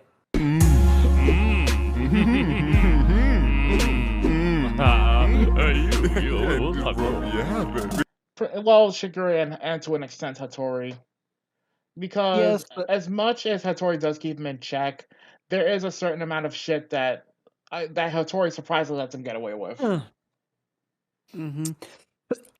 One more fun fact. Ayame's typical super annoying character can only be calmed down by Hattori. Yep. If you want him to shut up, you better call Hattori, or else he's not going to stop. Well, to be fair, again, Hattori has a sixth sense about when Ayame's causing shit, so... He's at bottom all the way.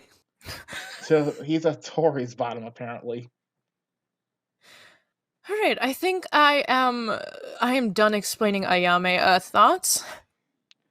I honestly thought he was just a random flamboyant gay man when I first saw him. Funny you mention that. I actually Flamboyant Vegeta. I actually have to look this up to be certain. Ayame is straight, just extremely like flamboyant as hell. Because according to the manga, he is married with 2 kids. Yeah, he is married with 2 kids. He actually married his seamstress, Mine Kuramai. Mm-hmm. And he has 2 kids, Hibika and Shizuru Soma. Mm-hmm. But that's manga. That's mostly manga related. What's funny though is, ironically, what little I read on the kids, his son is incredibly foul mouthed as hell. His mom, his son has as much a foul mouth as Kyo does. Thank God. I think Ayame and Tengen will get along very well. Oh my god. Imagine putting Tengen and Ayame in the same room. They will not shut up. Sounds flamboyant. I love it. Yes. He's like, oh my god, I will make all of these cute dresses for your wives. You should make them flashy as well. Yeah, nah, if you put those 2 in a room, they will not shut up. Yeah, then at that point, I'm not sure if even Hattori can keep them in line. It's like, oh my god, Hattori, I found this really cool flashy man, and he has like 3 wives, and I'm gonna make dresses for all of them. Blah, blah, blah, blah, blah. Oh my god. No, and the worst part is, if you think about it, Shigure would just antagonize it. Let's be fair. Oh my god, and Shigure's just like, yeah, keep talking. Blah, blah, blah. He'd just make it worse. Just to troll Hattori, he'd make it worse. But enough about that. Crossy, your impression on Ayame? Flamboyant Vegeta. He is like he deserves more screen time. Yeah, that's kind of. He does get a lot of screen time in the remake, thankfully, for his sake. Yeah. I'm gonna be honest. I found Ayame to be a very comical character. I have to say it. He is extremely comical. Because you can tell that when he's just being like, kind of a smartass, or kind of being like a fucking tease to people, he's doing it just to mess with their heads and get rid of whatever the hell's bothering them. He's the type of flamboyant that lightens the mood and at the same time triggers the shit out of them. And at the same time, when he's being serious, you need to shut up and listen, because he's trying to be direct. He literally the way he usually gives his impression, he commands the room the moment he walks in. But he's like one extreme of confidence, to the point where you could almost call him an arrogant jackass.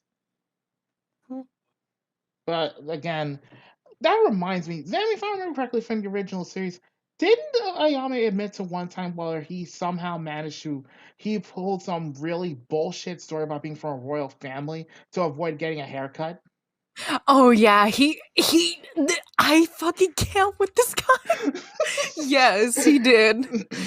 Just, the worst part is, not only did he get away with it, but the principal laid off of him for the entirety of his high school years because of it.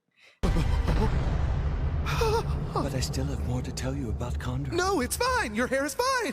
He's like, you have to get your hair cut. I approved of the color, but not the hair. I have it cut by tomorrow. And then Ayame started monologuing about gods and how he's from a royal family and that it's part of his heritage that he keep his hair long. And if he cut it, it'd be bad. And then he just kept blabbing on and on. And the principal's just like, okay, sure, yeah, whatever. Just your hair is fine. If you want to talk about let's talk about that mishap of the field trip type shit. Oh, we're not going to talk about the red light district shit. Hell no. His peers were about to get suspended, but Ayame somehow found a way around that. He's like, why? Stupidly flamboyant shit. And it was so completely it was so completely out there. The teachers had literally no choice but to let the students off because of how goddamn confused and disturbed they were by Ayame's bullshit. It was... Oh, God. What do you say about Ayame other than extreme confidence incarnate? Oh, yay. Any thoughts? He's alright. That's all I gotta say. Yep, I agree.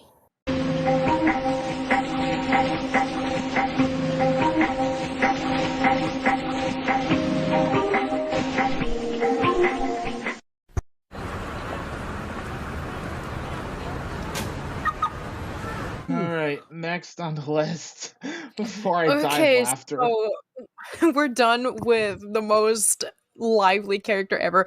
We're gonna go to the shy and quiet, the tiger of the Chinese zodiac, which is Kisa Soma. She is super, super cute and a girly girl. She is described as so by Takaya, which is the author of Fruits Basket. Kisa has a very troubled past with her school because she was always bullied by the way she looked. Um, and whenever everybody just since everybody saw that, they kept making fun of her and she didn't really care. She's like, well, I can't help that I look like this. Instead of just stopping entirely for bullying her, whenever she talked, they'd laugh at her. No, they would ignore her, and then when she stopped talking, they would laugh at her. Mm-hmm. So she just became this totally withdrawn person. Like, she ran away from home. She made her mother worry, and She oh also made my Hatsuharu god. go on a fucking goose chase looking for her. Mm-hmm. But yeah, other than that, she's just a cute and very shy girl. One that She is baby.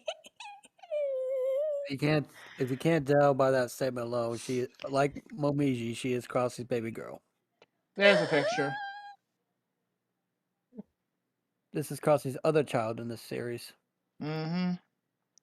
Kisa is also like, put it this way, if let's be fair here, if it weren't for Toru, Kisa would have probably been just as, if not more, emotionally fucked up than Kyo. And that's saying something, given what the shit Kyo endured as a child. But thanks to Toru, she now looks up to her like a big sister. Mm-hmm. Even going as far as calling her Big Sis Toru or Sissy. Yep, another way of showing how special Toru is to the entirety of the cursed Soma family. Any thoughts for little Kiss Kiss? She is a baby. She is relatable and again a baby girl. Cinnamon roll. Until I didn't know her past, I thought she was a little stubbornish child because, tiger personality and all. Because since most tigers are like that, but once I got to know her, she's very precious and gentle. Mm-hmm. I'm gonna be honest, like when I first hearing bits and pieces of Kisa, and when I was typing notes while we were binging at the same time, I'm gonna be honest, like with Kisa, she gave me an impression initially of someone who had a big fucking chip on her shoulder. And to a degree I was right, but at the same time she was a lot more than that. Like she went through a lot of hell. Yeah, to the Because point that it drove her mute, which is Mhm. absolutely horrible. Yeah. Yeah, and it didn't help. Like Kisa is someone that, if you think about it, is, as Crossy said, very relatable. Because one thing that has been said more than once is that kids can be fucking cruel, Mm-hmm. and this is no exception. Like what happens to Kisa is no exception. Like kids can be even unintentionally, they can be really cruel. Yeah. Kisa, you just want to give her a hug. She's my baby girl. She's, how I put this, if you want to give her a hug, like someone like basically how we would discuss in the Boondocks review, how Jasmine from the Boondocks would need a hug for all the crap she's dealt with. Granted, nowhere near as bad as Kisa, but still. How many more characters we got? Getting anywhere. We're gonna go. We still have the sheep. We still have the monkey, the head god herself, and the master. Okay. We'll put the head god, the person, as last, because, Mm-hmm. Mm-hmm. Let's go. So I guess right. Ritu's next. Actually, I'm going by how they appeared. Okay. After Kisa comes Hiro, which is the sheep of the Chinese zodiac, or the ram.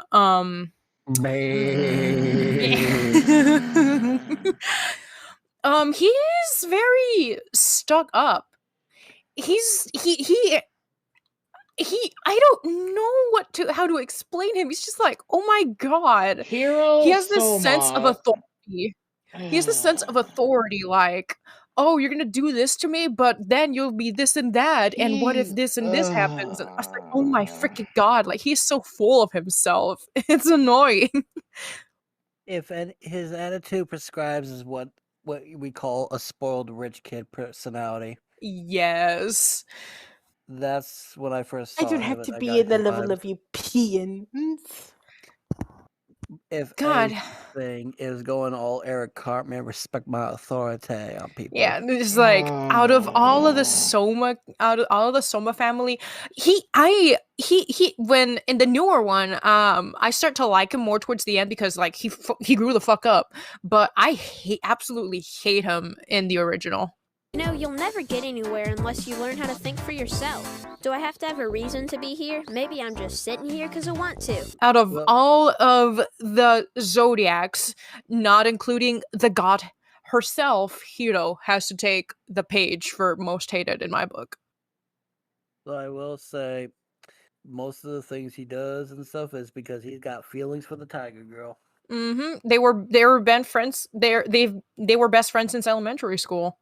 But yeah, Hiro likes Kisa. And he was furious when he found out that Toru actually was the one that allowed her to open back up. Mm-hmm.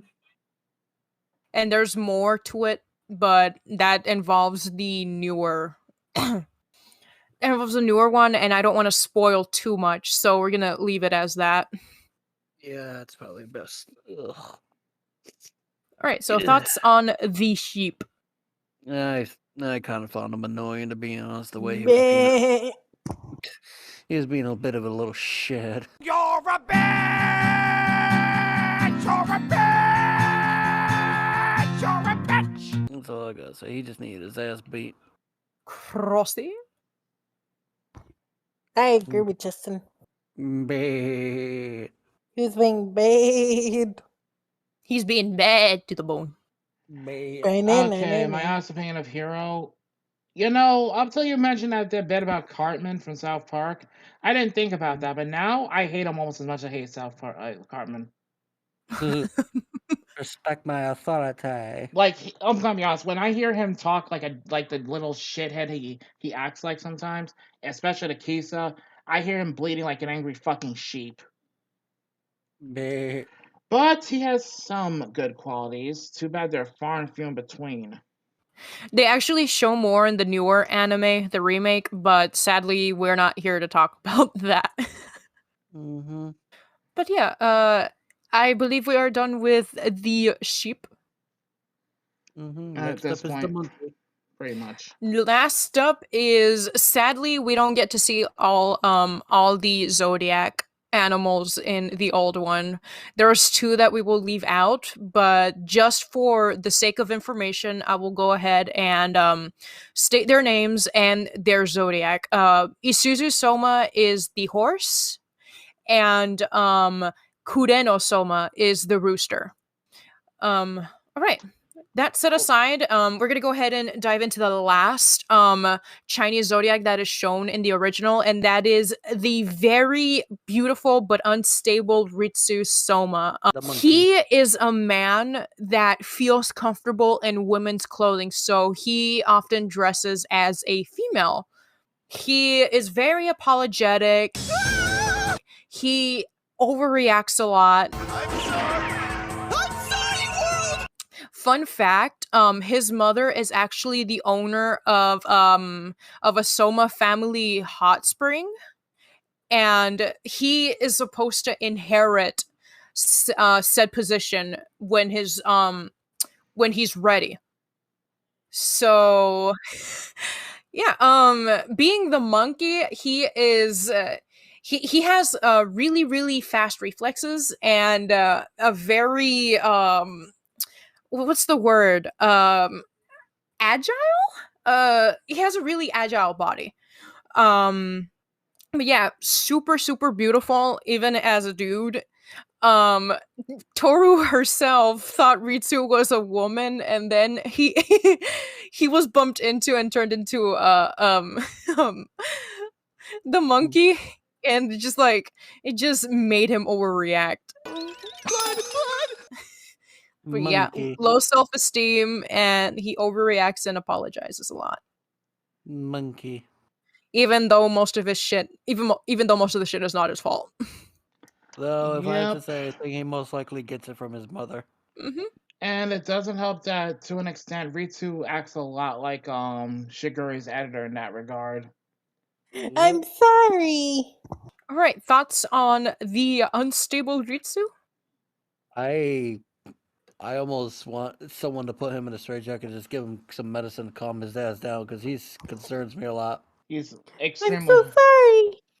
he's extremely high strung. Like, I'd say, honestly, if you want to go the route of Bob Marley, put a fucking joint in his mouth and make him smoke it for a while. It'll calm him the fuck down. But no, honestly, he's Ritsu, like any of those Zodiac members, have their issues. And the sad part is, if you think about it, despite his high strung personality, he actually got treated better than any child raised by a parent who basically raised a Zodiac child. So, if anything, Ritsu got arguably the best possible care compared to the rest of them. And it's not another fun fact. Shigure often likes to poke at Ritsu's insecurities, sadly enough. And it can be seen with how he manipulates Ritsu into talking his editor, into like leaving and all that shit.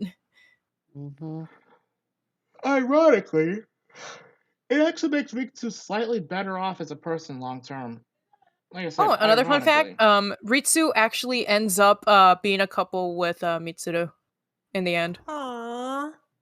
That's nice. All right, so anything else for the monkey? Monkey. She is very relatable. I'll say, like her story kind of gets you in the feels. Dearie, him. His story gets you in the feels. Sorry, it's just. No, I'm sorry. I'm sorry.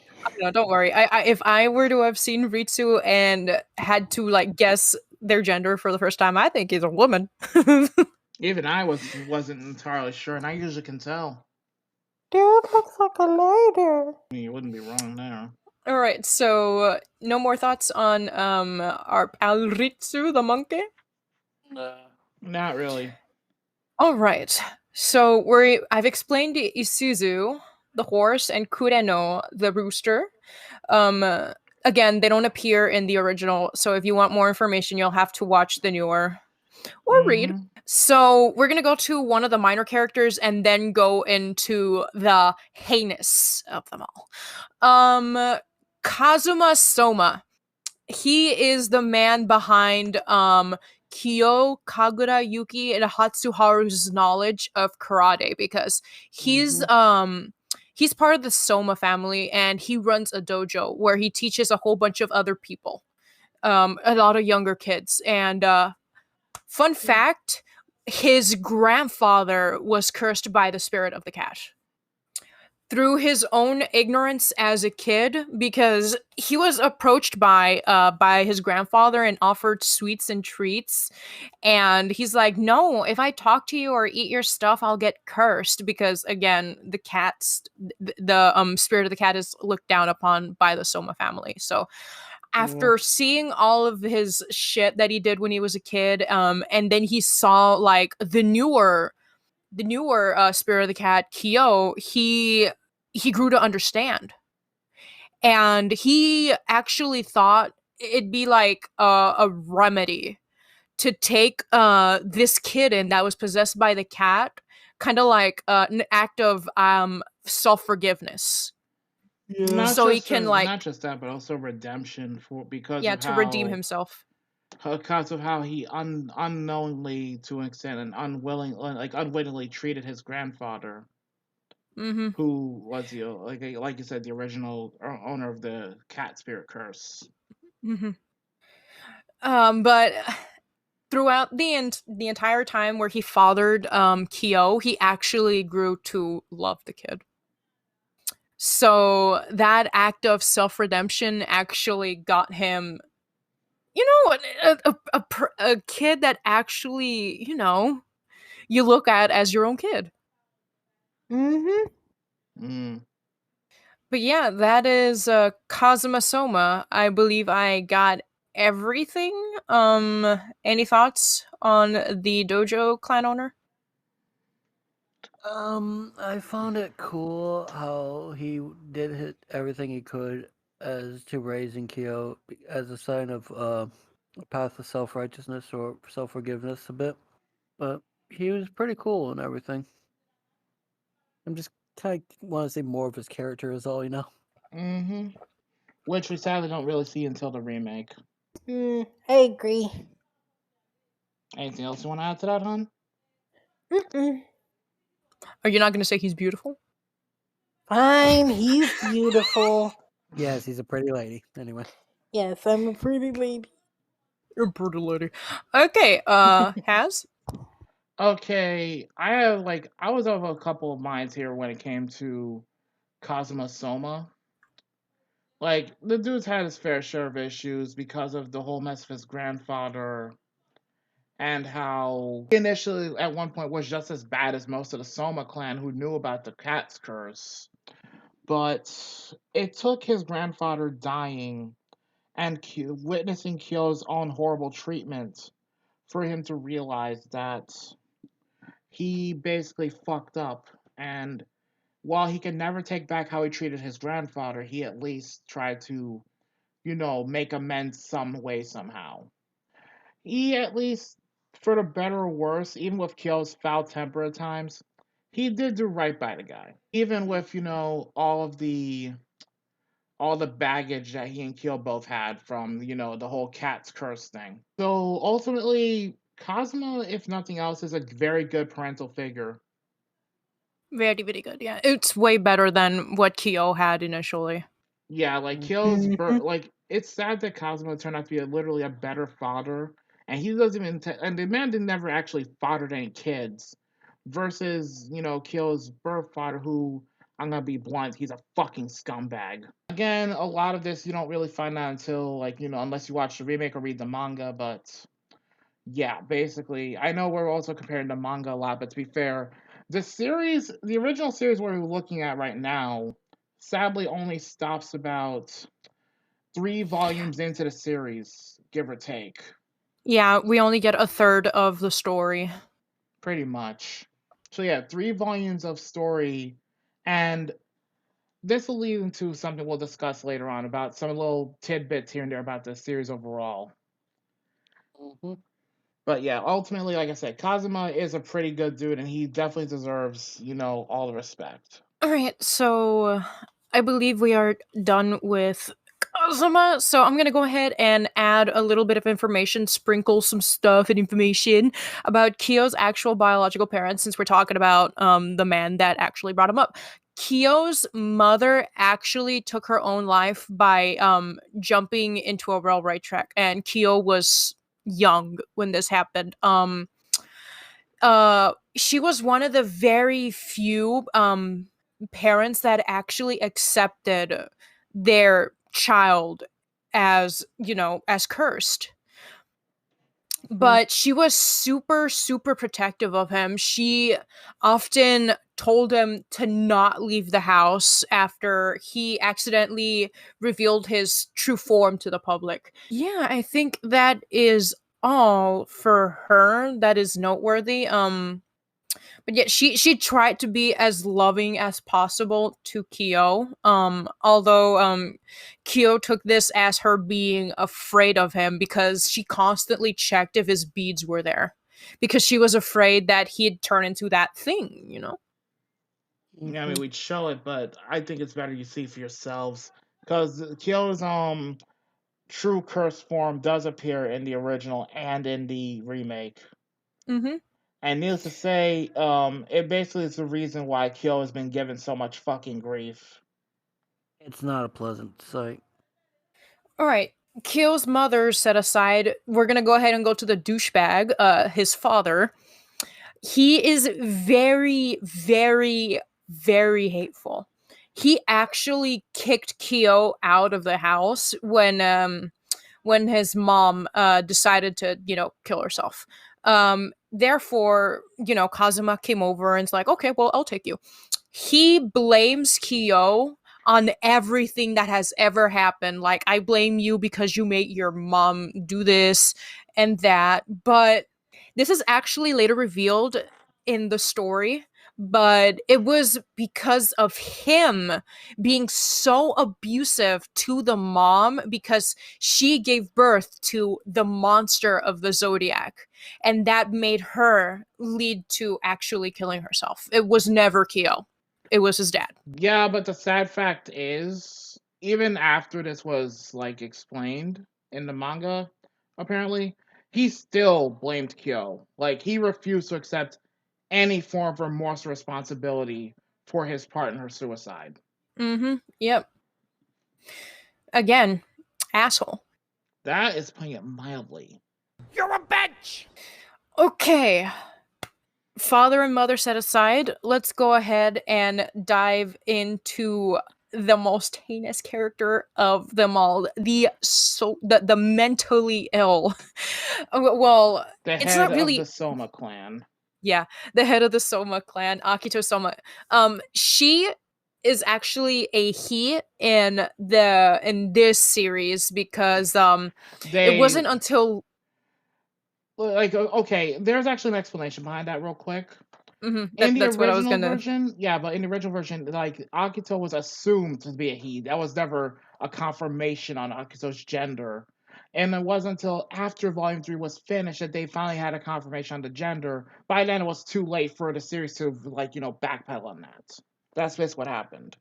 Mm-hmm. So technically, Akito is officially a female, but basically listed as a male in the original TV series because, again, they didn't have a confirmed gender. It was just an assumed gender that was that Akito's male.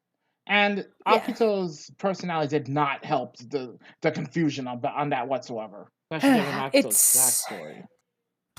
So, Akito is a very twisted person. She was brought up as male because of his mom. In this It case, is you might revealed. refer to as a he. Yeah, it's just so much like, oh my god. It's confusing. It's actually it's revealed later in the story that his mom, which name shit, I keep calling him. Ren Yeah, Soma. Ren. Later revealed to be Ren Soma. It is revealed that she decided to raise Akito as a guy because she was completely disgusted with herself for giving birth to a woman who would be quote unquote god of the Zodiac. And that would make Akito gain more attention from Akira, which was her husband. So she was just like fucking because she wouldn't even hold her own kid. That's how horrible a parent Ren Soma is. Okay, so Akito, he head of the Soma family. She head of the Soma family. She does not have a curse. She does not have an animal. She is just the god. She describes herself as the god that rules over or quote unquote controls the Zodiac. Abusive and physically and emotionally has scarred a whole bunch of the Somas. Hattori, Rin, Kyo, Kisa, Yuki, you name it, they've had some sort of abuse come from Akito. Akito is the main reason Akito is the main reason that the Soma family suffers. And this is actually really sad, but she is so abusive with the family because of her mom, because her mom does not believe in the in the Zodiac bond. And Akito is so obsessed with proving her wrong that Akito abuses all the family members into staying with her because she is said god. Mm-hmm. Unfortunately true. I have nothing else. Like, she is a monster. But at the who's snoring? Justin. Oh my god. Justin. Oh my gosh. Your thoughts on Akito? I wasn't done, but Yeah, I was waiting for Zammy to be done before I continue my thoughts. if someone was snoring. Go ahead. But Finish your yeah. thoughts. Akito, everyone's main she's the main reason that everyone's suffering. Pretty much. If anything, I just want to say I put a lot of the blame on our mom for that one. Yes, Yeah. again, if Ren decided to, actually sorry. If Ren decided to actually raise Akito as is, everything would have been fine. But yeah. Yeah, Ren been a decent parent. Fuck. I just realized something regarding what we just mentioned about Akito, and I want to throw up from this realization. Okay, y'all remember when we did the Bunatsu when we had to talk about Ruckus? Mm-hmm. I can't believe I'm saying this, but in many different respects, personality-wise, Akito was given a very toxic parenting, not that different from Ruckus. Let me explain. Okay. Not really, I get what you mean. Yeah, like I'm just gonna make it simple for the audience. Like we mentioned how Ruckus was mentally and verbally abused by the parents. But the problem is, what I really hate is his family because of how he raised him. And this points back to a quote a friend of mine said a long time ago. Racism starts within the home. Yeah. As much as I despise Ruckus with a fiery passion, I have to point out he is technically an abuse victim, and heavily so. That's why I said when we were watching the episode where Ruckus' family shows up, I had to ask Justin and Zammy especially to go easy on Ruckus this one time because Ruckus' life story was really messed up. In Akito's case, the extreme mental and verbal abuse came from the mother. Not to mention raised as someone that they're clearly not, basically. Like Ruckus was raised to believe he was white, turning black, when actually he was black and his mom was in severe denial. Akito was raised as a boy by the mother because the mother refused to accept her as a female.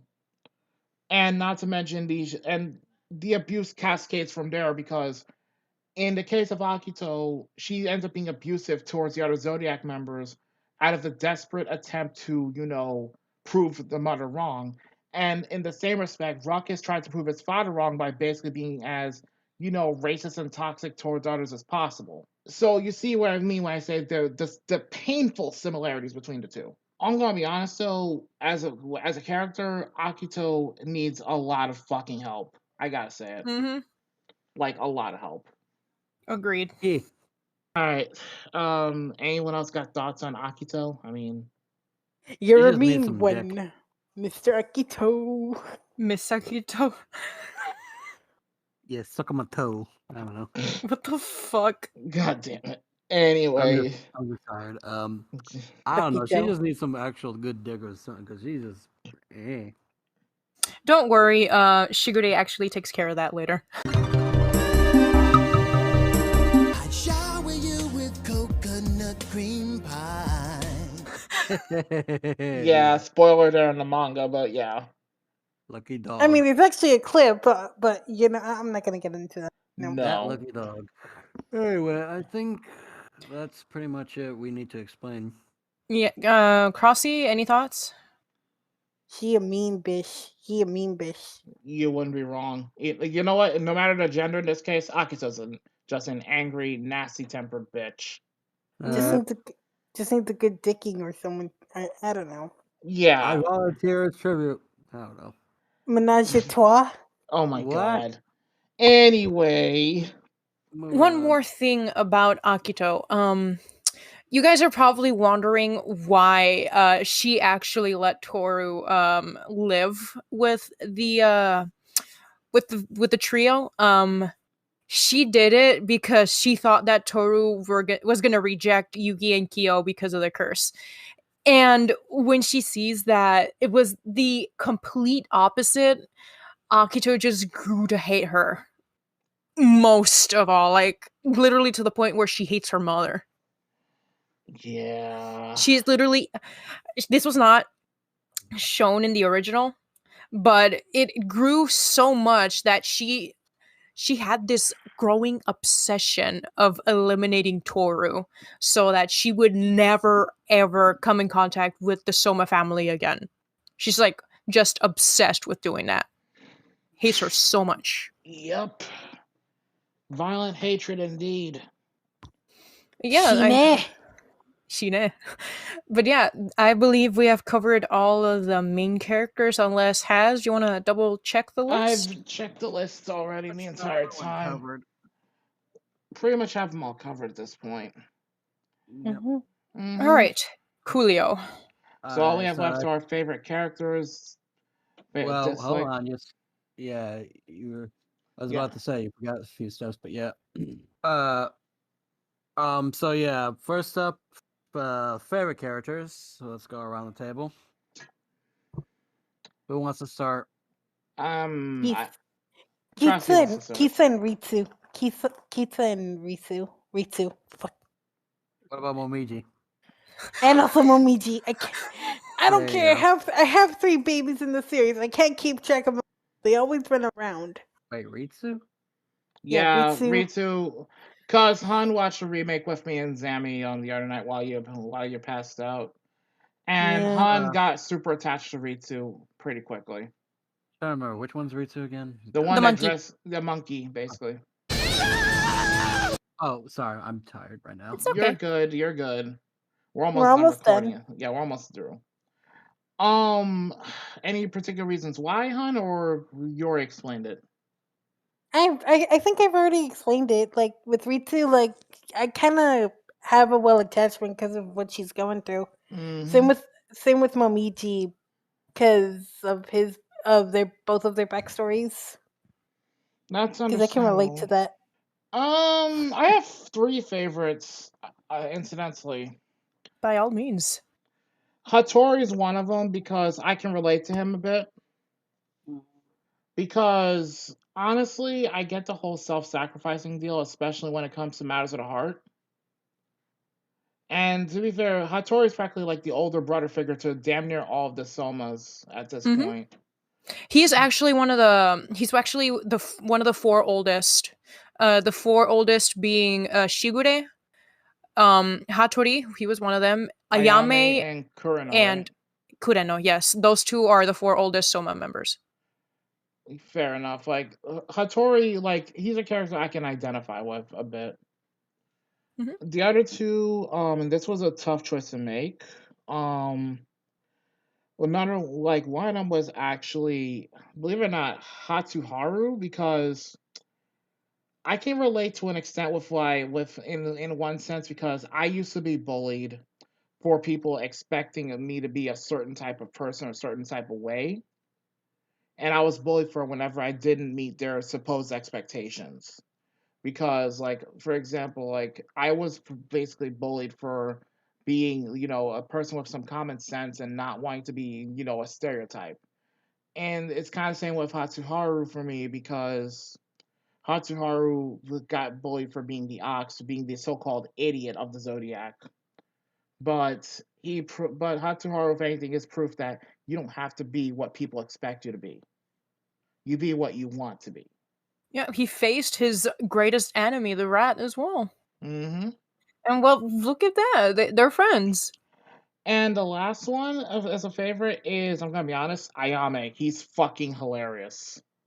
He is the type of confidence that many people would wish to be or want to at least get to on some level. And again, I had self-confidence issues for the longest time, so that's why he's a favorite. He's honestly a very awesome character in his own right. So yeah, there you go. Those are my 3 favorites. Sweetheart. Okay, I'll have to admit I have a couple of favorites more than 3. That's fair. One of them being Shigure. He and I'll just say High 2 of school them right off the bat. girls. Yeah, literally Shigure and Ayame. I love them both to death. They make me laugh. Because of the gay jokes. Yes. It's like the type of jokes we make for a living, hun. That's the Fair truth. enough. Yes, so I can see that as us for one. And I do enjoy their characters and everything as well, but it's always a fun to be around. The other is Hatsuharu. He's a very unique and interesting character for one. I do like him. I'll admit even though he wasn't shown much or didn't see much, I actually did like Kyo's master. Kazuma? Yeah, I actually took a small interest in him because I was actually more curious about him after I learned about what his story was, you know? Right. Another one is Hattori because I actually grew attached. I sympathize for his a bit. Like I can really, I can really just Relate. relate onto some levels of him. And another is Kyo because I don't know. He's just like, he's another relatable character in a way, you know. You get hot-headed? Yep, you do get hot-headed sometimes. What's that even mean? I mean, to be fair, Justin, you do then get it hot-blooded, so it's understandable. Yeah, you reach Inosuke levels. I think that's pretty much it. Unless you want to name your favorite characters, huh? But I already think I know who they are. Yeah, I actually have 4. Let's hear them. And they're actually maybe 5. But these are all characteristics that I have or that I lack. One would be the monkey. God damn it. I can relate to him the most because I can sometimes be that exact amount of apologetic, if not more. I get easily, antsy. Just yeah, I don't know what else to say. It's like I can relate to him, like family shit, and I get antsy and all that stuff, and I am very, very. I lack confidence as well. So highly understandable. Like given like the sheer dynamics and personality and all that. yeah. Ayame is another one of my favorites because he is what I want to be. Whatever I lack, he has, and that's why he's my favorite. He's one of my favorites. He's super confident. He does not give a shit, and I wish I could be like that. My other favorite would have to be Hatsuharu because I identify as that as well. Not to mention you low key simp for that man. We don't talk about that. I'd milk him anyway. What? I'd milk the shit out of him. Anyway, I can identify with Haru because I am also a sweet person. When you actually don't make me do shit, make me do a ballsy shit and get me mad. Because when you do get me mad, there is that dark side, which again I connect deeply with Haru. No way. And my last favorite is Yuki. Because he is the definition of how my high school days were. I truly believe that I was extremely disliked by the school, truthfully, because of I thought, I can't really state it because, but he thinks that everyone only likes him because of this and that. But it's not like that. Yeah, I can identify with Yuki because he's lonely. He's very hard to understand in a way, and that's why I connect with him as well. So those are my favorites: Hatsuharu, Yuki, the monkey, and Ayame. All right.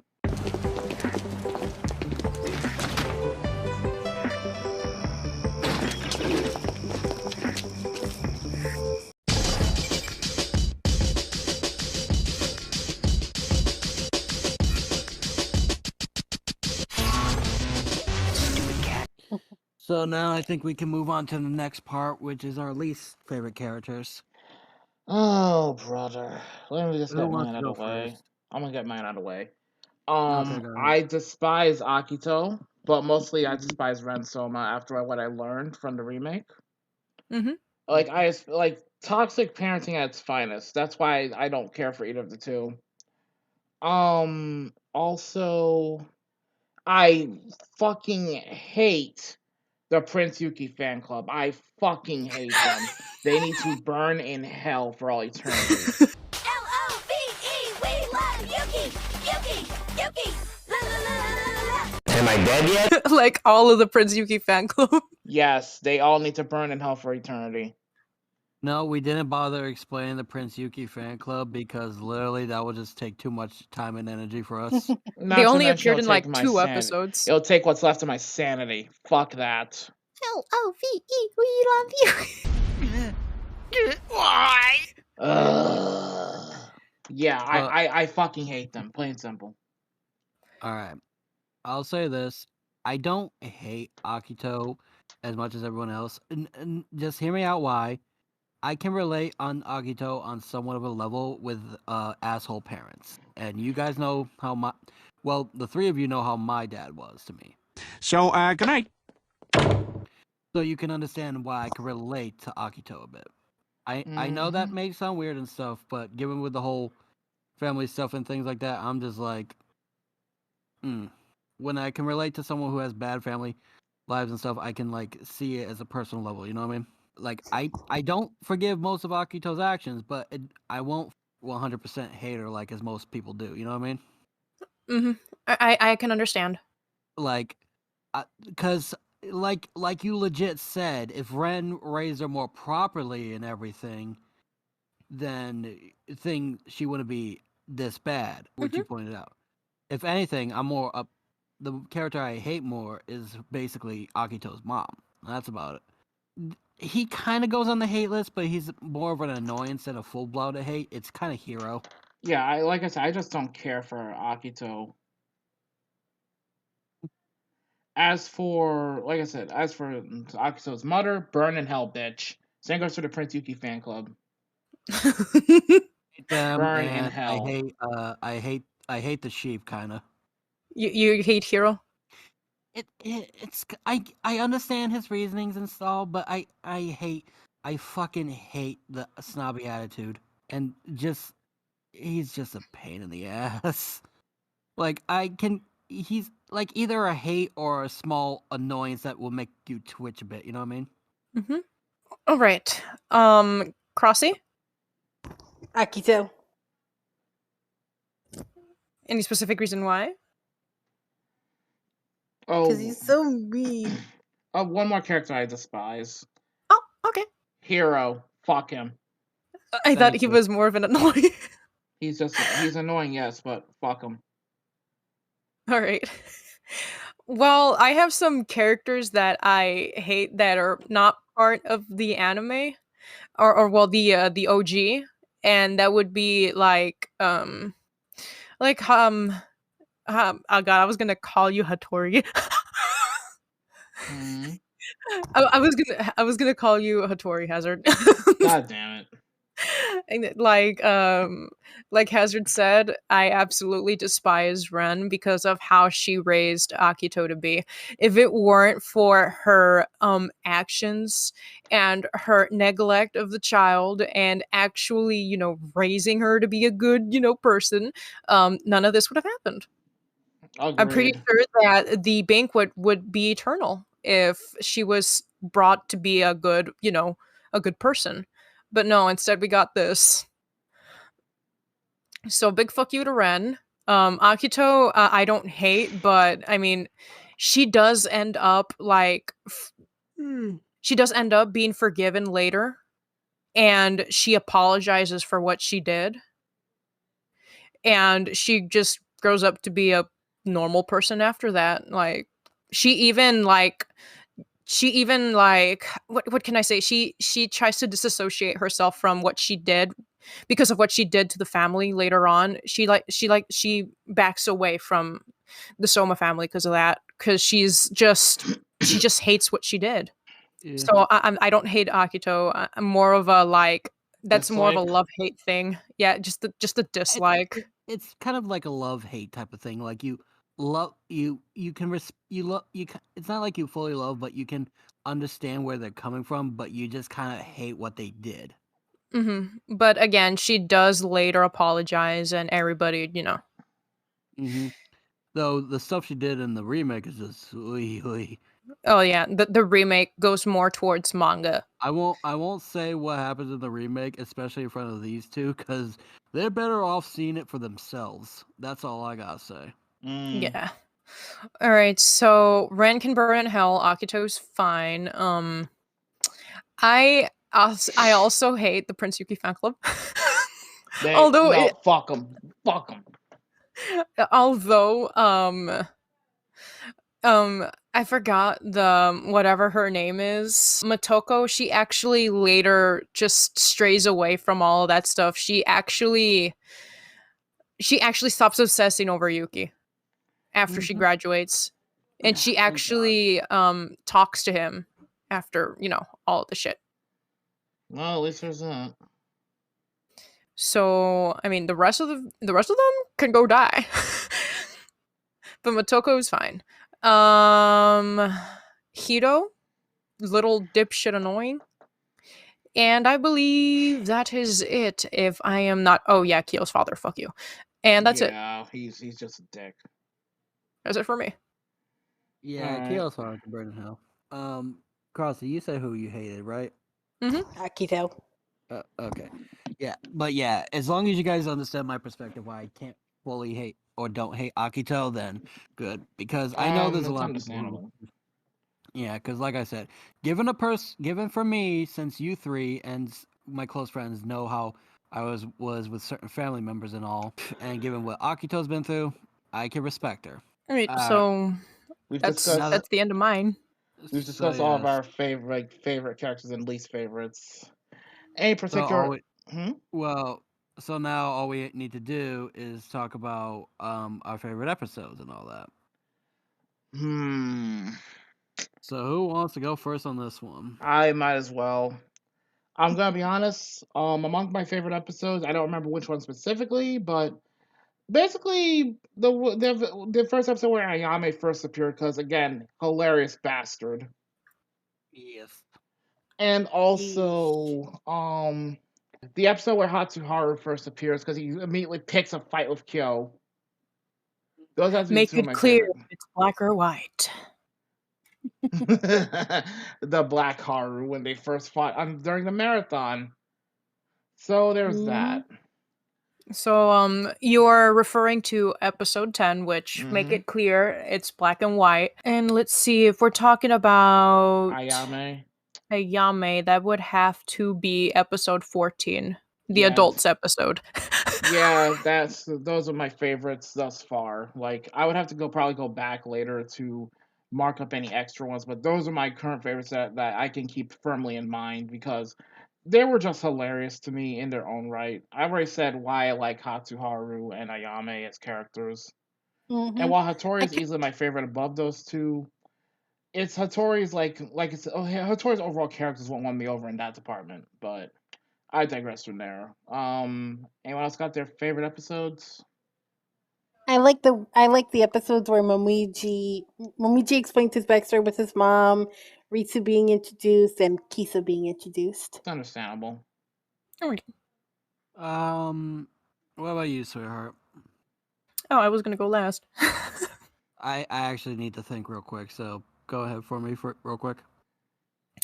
I actually have plenty, but if I were to pick two that'll take the cake, first one will be Let's Go Home, which is the 26th and last episode because we get to see Kyo actually get accepted for who he is by Toru.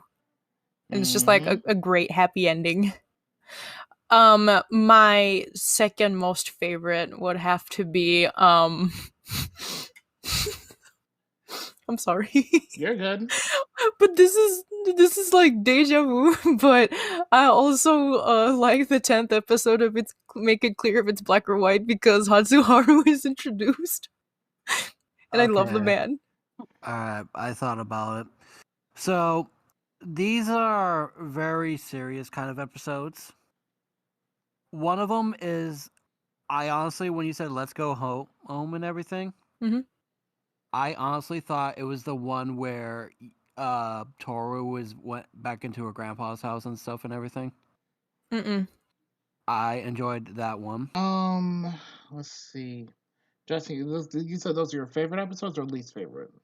My favorites. I was getting to the list, but yeah, I like that episode, especially when Kyo and Yuki came in willing to take her home and everything. The New Year's episode where they went back for her and everything. Mm-hmm. I can name. I think we got to our Um, favorite episodes. Hang on, I'm not done. Don't rush I me. figured. I said think.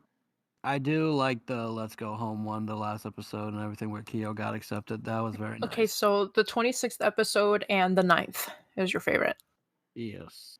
All right. But yeah. Anyway, I think now that we got out of the way, let's go through our least favorite episodes. Did Hazard name his? Not yet. Oh, yeah. I haven't needed We'll my just least focus favorite on yet. I fucking hate the Prince Yuki fan club episode, which was episode 24, I think. I hate them. Like, the whole episode is nothing about them and their bullshit. No thanks. Get the fuck out of my face. That episode was torture for me. Actually, it's the 22nd episode. 22nd. Okay, 22nd episode. That was still torture. That was still god-awful torture. Okay, so the 18th episode and the 22nd episode are the ones where the Prince Yuki fan club take over. That and when the hero was introduced. Fuck the little bastard. Oh my god. No, I wanted to throw him over a wall. Hero. The sophistic boy that has captured the prince, which is the 21st episode. And the last one, and this is specifically because of one specific scene, when Toru went to live with her grandfather and her relatives, but her relatives were treated like utter trash. Mm-hmm. Making all kinds of assumptions, like how they were pretty much implying that she was basically being a whore. Number 5, rice ball in a fruits basket. Yeah, like they Yeah. basically assumed that she was a whore for living with two guys. Like, wow. Yeah. I only liked that episode near when Yuki and Kyo came in to take her home. That was the only good shit about that. I wanted to yeet her relatives into a furnace. Minus the grandpa. The grandpa's good. No. Yeah, I said her relatives, not her grandfather. Like, her grandfather is okay. The other three can go fly into a furnace. Let's see. Crossy. The episode that has said. The what? The same The episode that has. Yeah, the hasn't same said. episode has said. Okay, so you hate the Prince Yuki fan club and okay. Yes. All right, so when it comes to my least favorite episodes, it would have to be number 5, which is rice ball and fruits basket, because we get to see Toru's actual relatives, and they think she's a hoe for shacking up with, quote unquote shacking up with these, with these guys, and they're like, "Oh my god, you're shacking up with these dudes! Oh my god, it's so real! Like, I guess the apple doesn't fall like too far from the tree and all that stuff." And I hate that shit. That's why I don't care for her relatives at all. The Prince Yuki fan club episodes were, I mean, if anything, the more tolerable one will have to be the one where we centered on Motoko more than actually, sorry, I got them reversed. The one where we learned about sorry. Please cut this out. After these messages, we'll be right back. Okay, here's the deal. First, we set it off with He-Man at 5, then catch a world premiere episode of DBZ at 5:30, all new Yu Yu Hakusho at 6, and we wrap it all up with Rurouni Kenshin at 6:30. Toonami, weekdays 5 to 7. Check it out.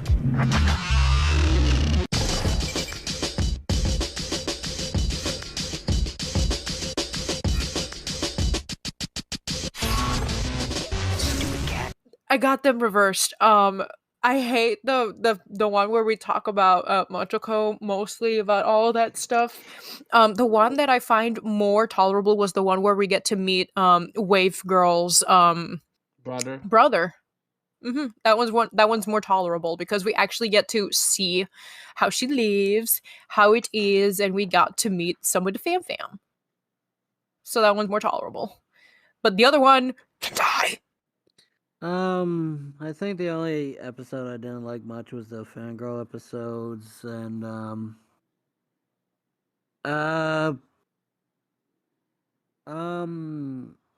not sure if there's much other episodes I hate. Like, to be honest, there was a lot of good episodes, but there were just certain parts I didn't like.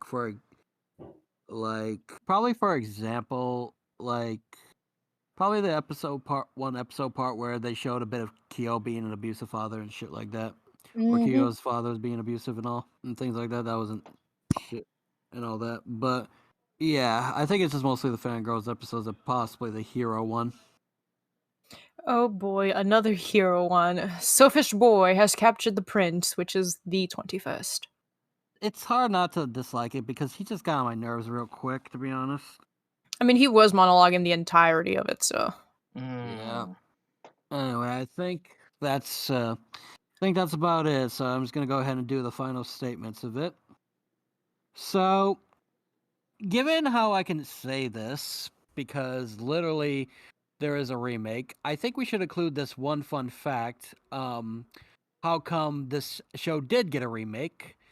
Basically, it's because I believe from what Hazard found, Hazard, you remember the information you told us about this, right? Yeah, about how with the remake. Yeah, because as we stated earlier in this video, the issue was that initially the series with its 26 episodes only includes literally the first 3 volumes of the entire series.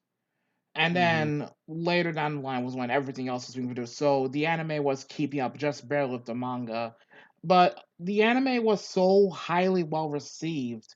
Funimation, who dubbed it, was begging the studio to make more of the anime and manga to, like, at the very least, animate more episodes, make a season 2 happen.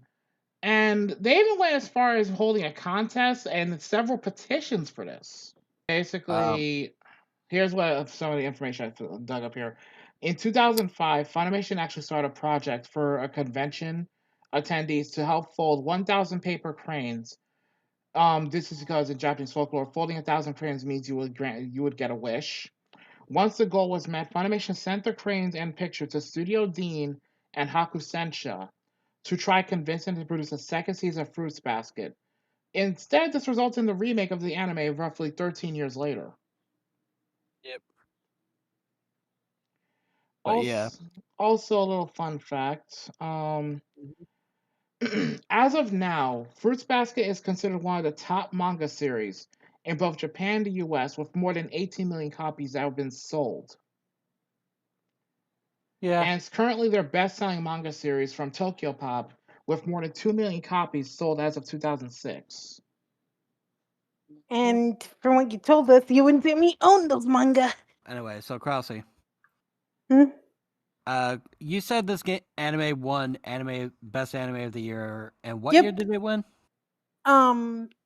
20. I think this year because of the final. Because of the remake? Yeah, because of the remake. The remake won for the anime of the year.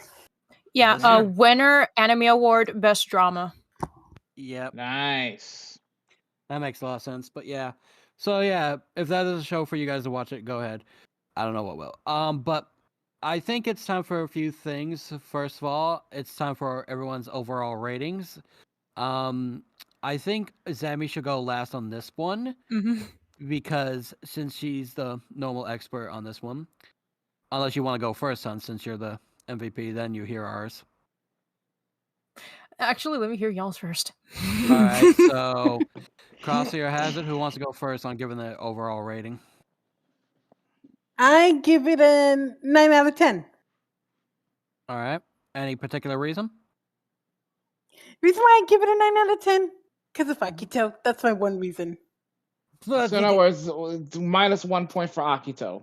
Ouch. Yeah, minus 1 point for Akito. Okay. Hazard. I'm gonna be like I have to. I just weighed everything that we discussed at this point mentally. I give this series a 9 to 9.5 out of 10 because it had extremely good writing, storytelling, characterization. Like, there's very few things I honestly find wrong with this series, despite the fact that it's technically unfinished. The only reason I'm not giving it a full score is like a full 10. Two reasons. One, technically the series was not finished. I have to put so it's technically incomplete work. I have to be fair here. But the other reason, Prince Yuki's fan club can go to hell. Yeah. Of course. But mainly the fact that it was technically an unfinished series. I'm willing to give it a 9.5 or close to being a 10 out of 10 because I enjoyed the characters for all their faults and everything. Because even though there were some that annoyed me and there's some that were questionable, they were still very well written. I'll give them that. Mm-hmm. For what it was and animated, it was animated very well. Yep. And if anything, the story was great, the music was great, and enjoyable all the same. But like you pointed out, since it wasn't fully finished, I feel like it just proved the point that I wanted to see more of it, you know?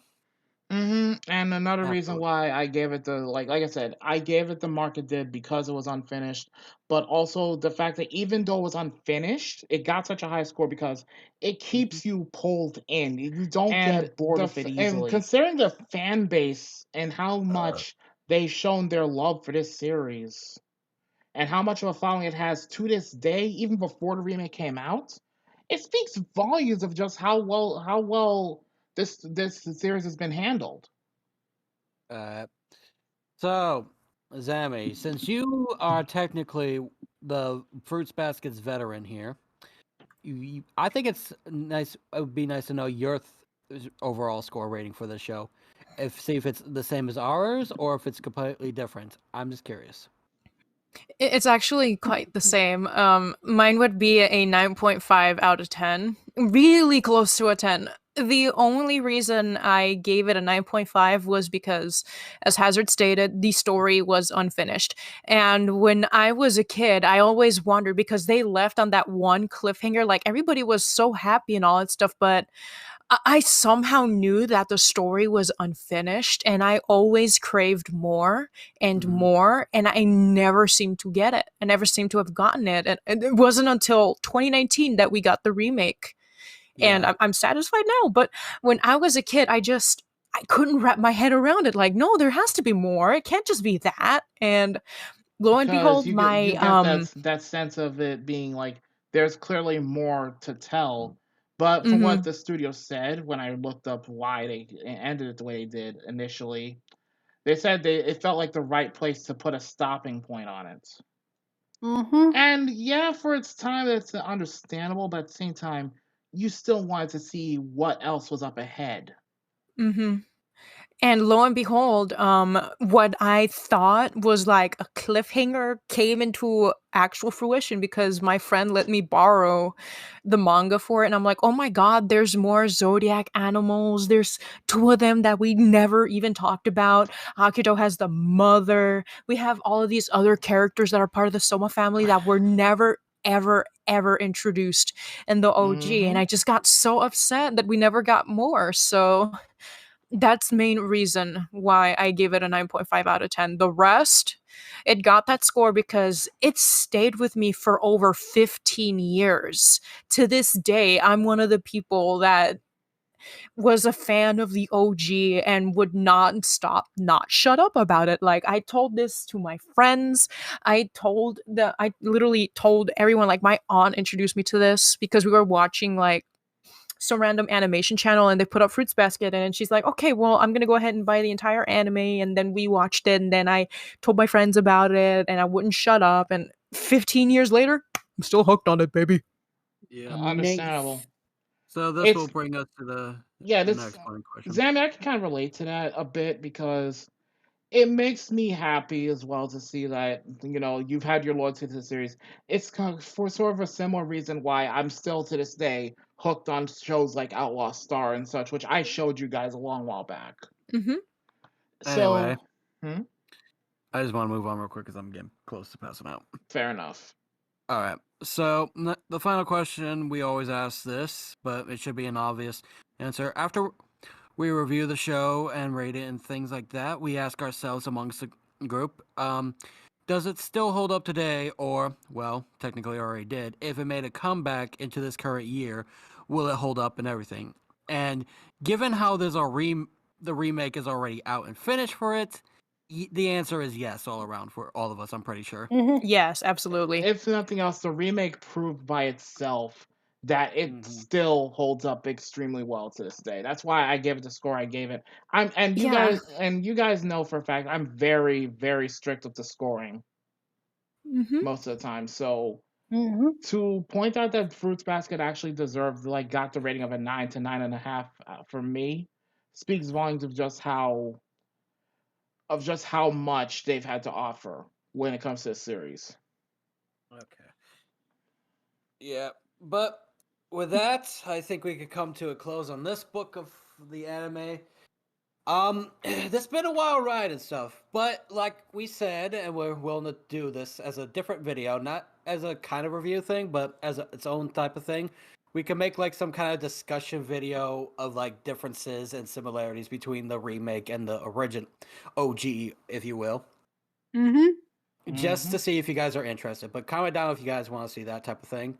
But I think with all that, I'm going to go ahead and let my cohorts do their outros and everything and say their final words and everything. Well, if you guys enjoyed this little episode, feel free to comment, like, subscribe, and don't forget to share this episode around with your friends. I am your favorite livable half-demon shaman queen, Crossy here. Signing out. Bye-bye. All I have to say is, if y'all enjoyed this content, you enjoyed the effort we put into, bringing this review to you guys out there, if you watch this or not, don't be afraid to tell your friends, your family, your loved ones. Basically spread the word around. And if, by all means, like I've always said in past reviews, don't just take our word for it. Watch for yourselves and see what you think. If you just watch the remake or just watch the 2001 version, don't be afraid to at least check out a few episodes of each and see what your thoughts on it are. In any case, this is the sarcastic researcher, Has of Chaos. Links will be in the descriptions for our channels and any other social medias if we feel like putting them down. And yeah, take care. Yeah, Zoe. All right. Well, this is the quote-unquote goddess of the Ritual Warriors, and I think it is time for me to retire as your co-researcher now. For the time being. I will be back. I will be back somehow. Just you watch. I'm gonna get these guys addicted to another anime that I like. And I will come back. I very much enjoy. Okay, anyway. Goodbye.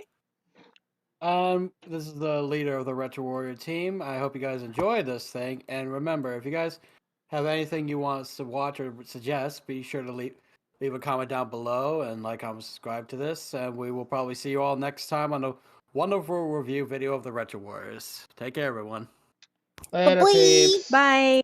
Later. For the next time on Retro Warriors. Just who the hell are you?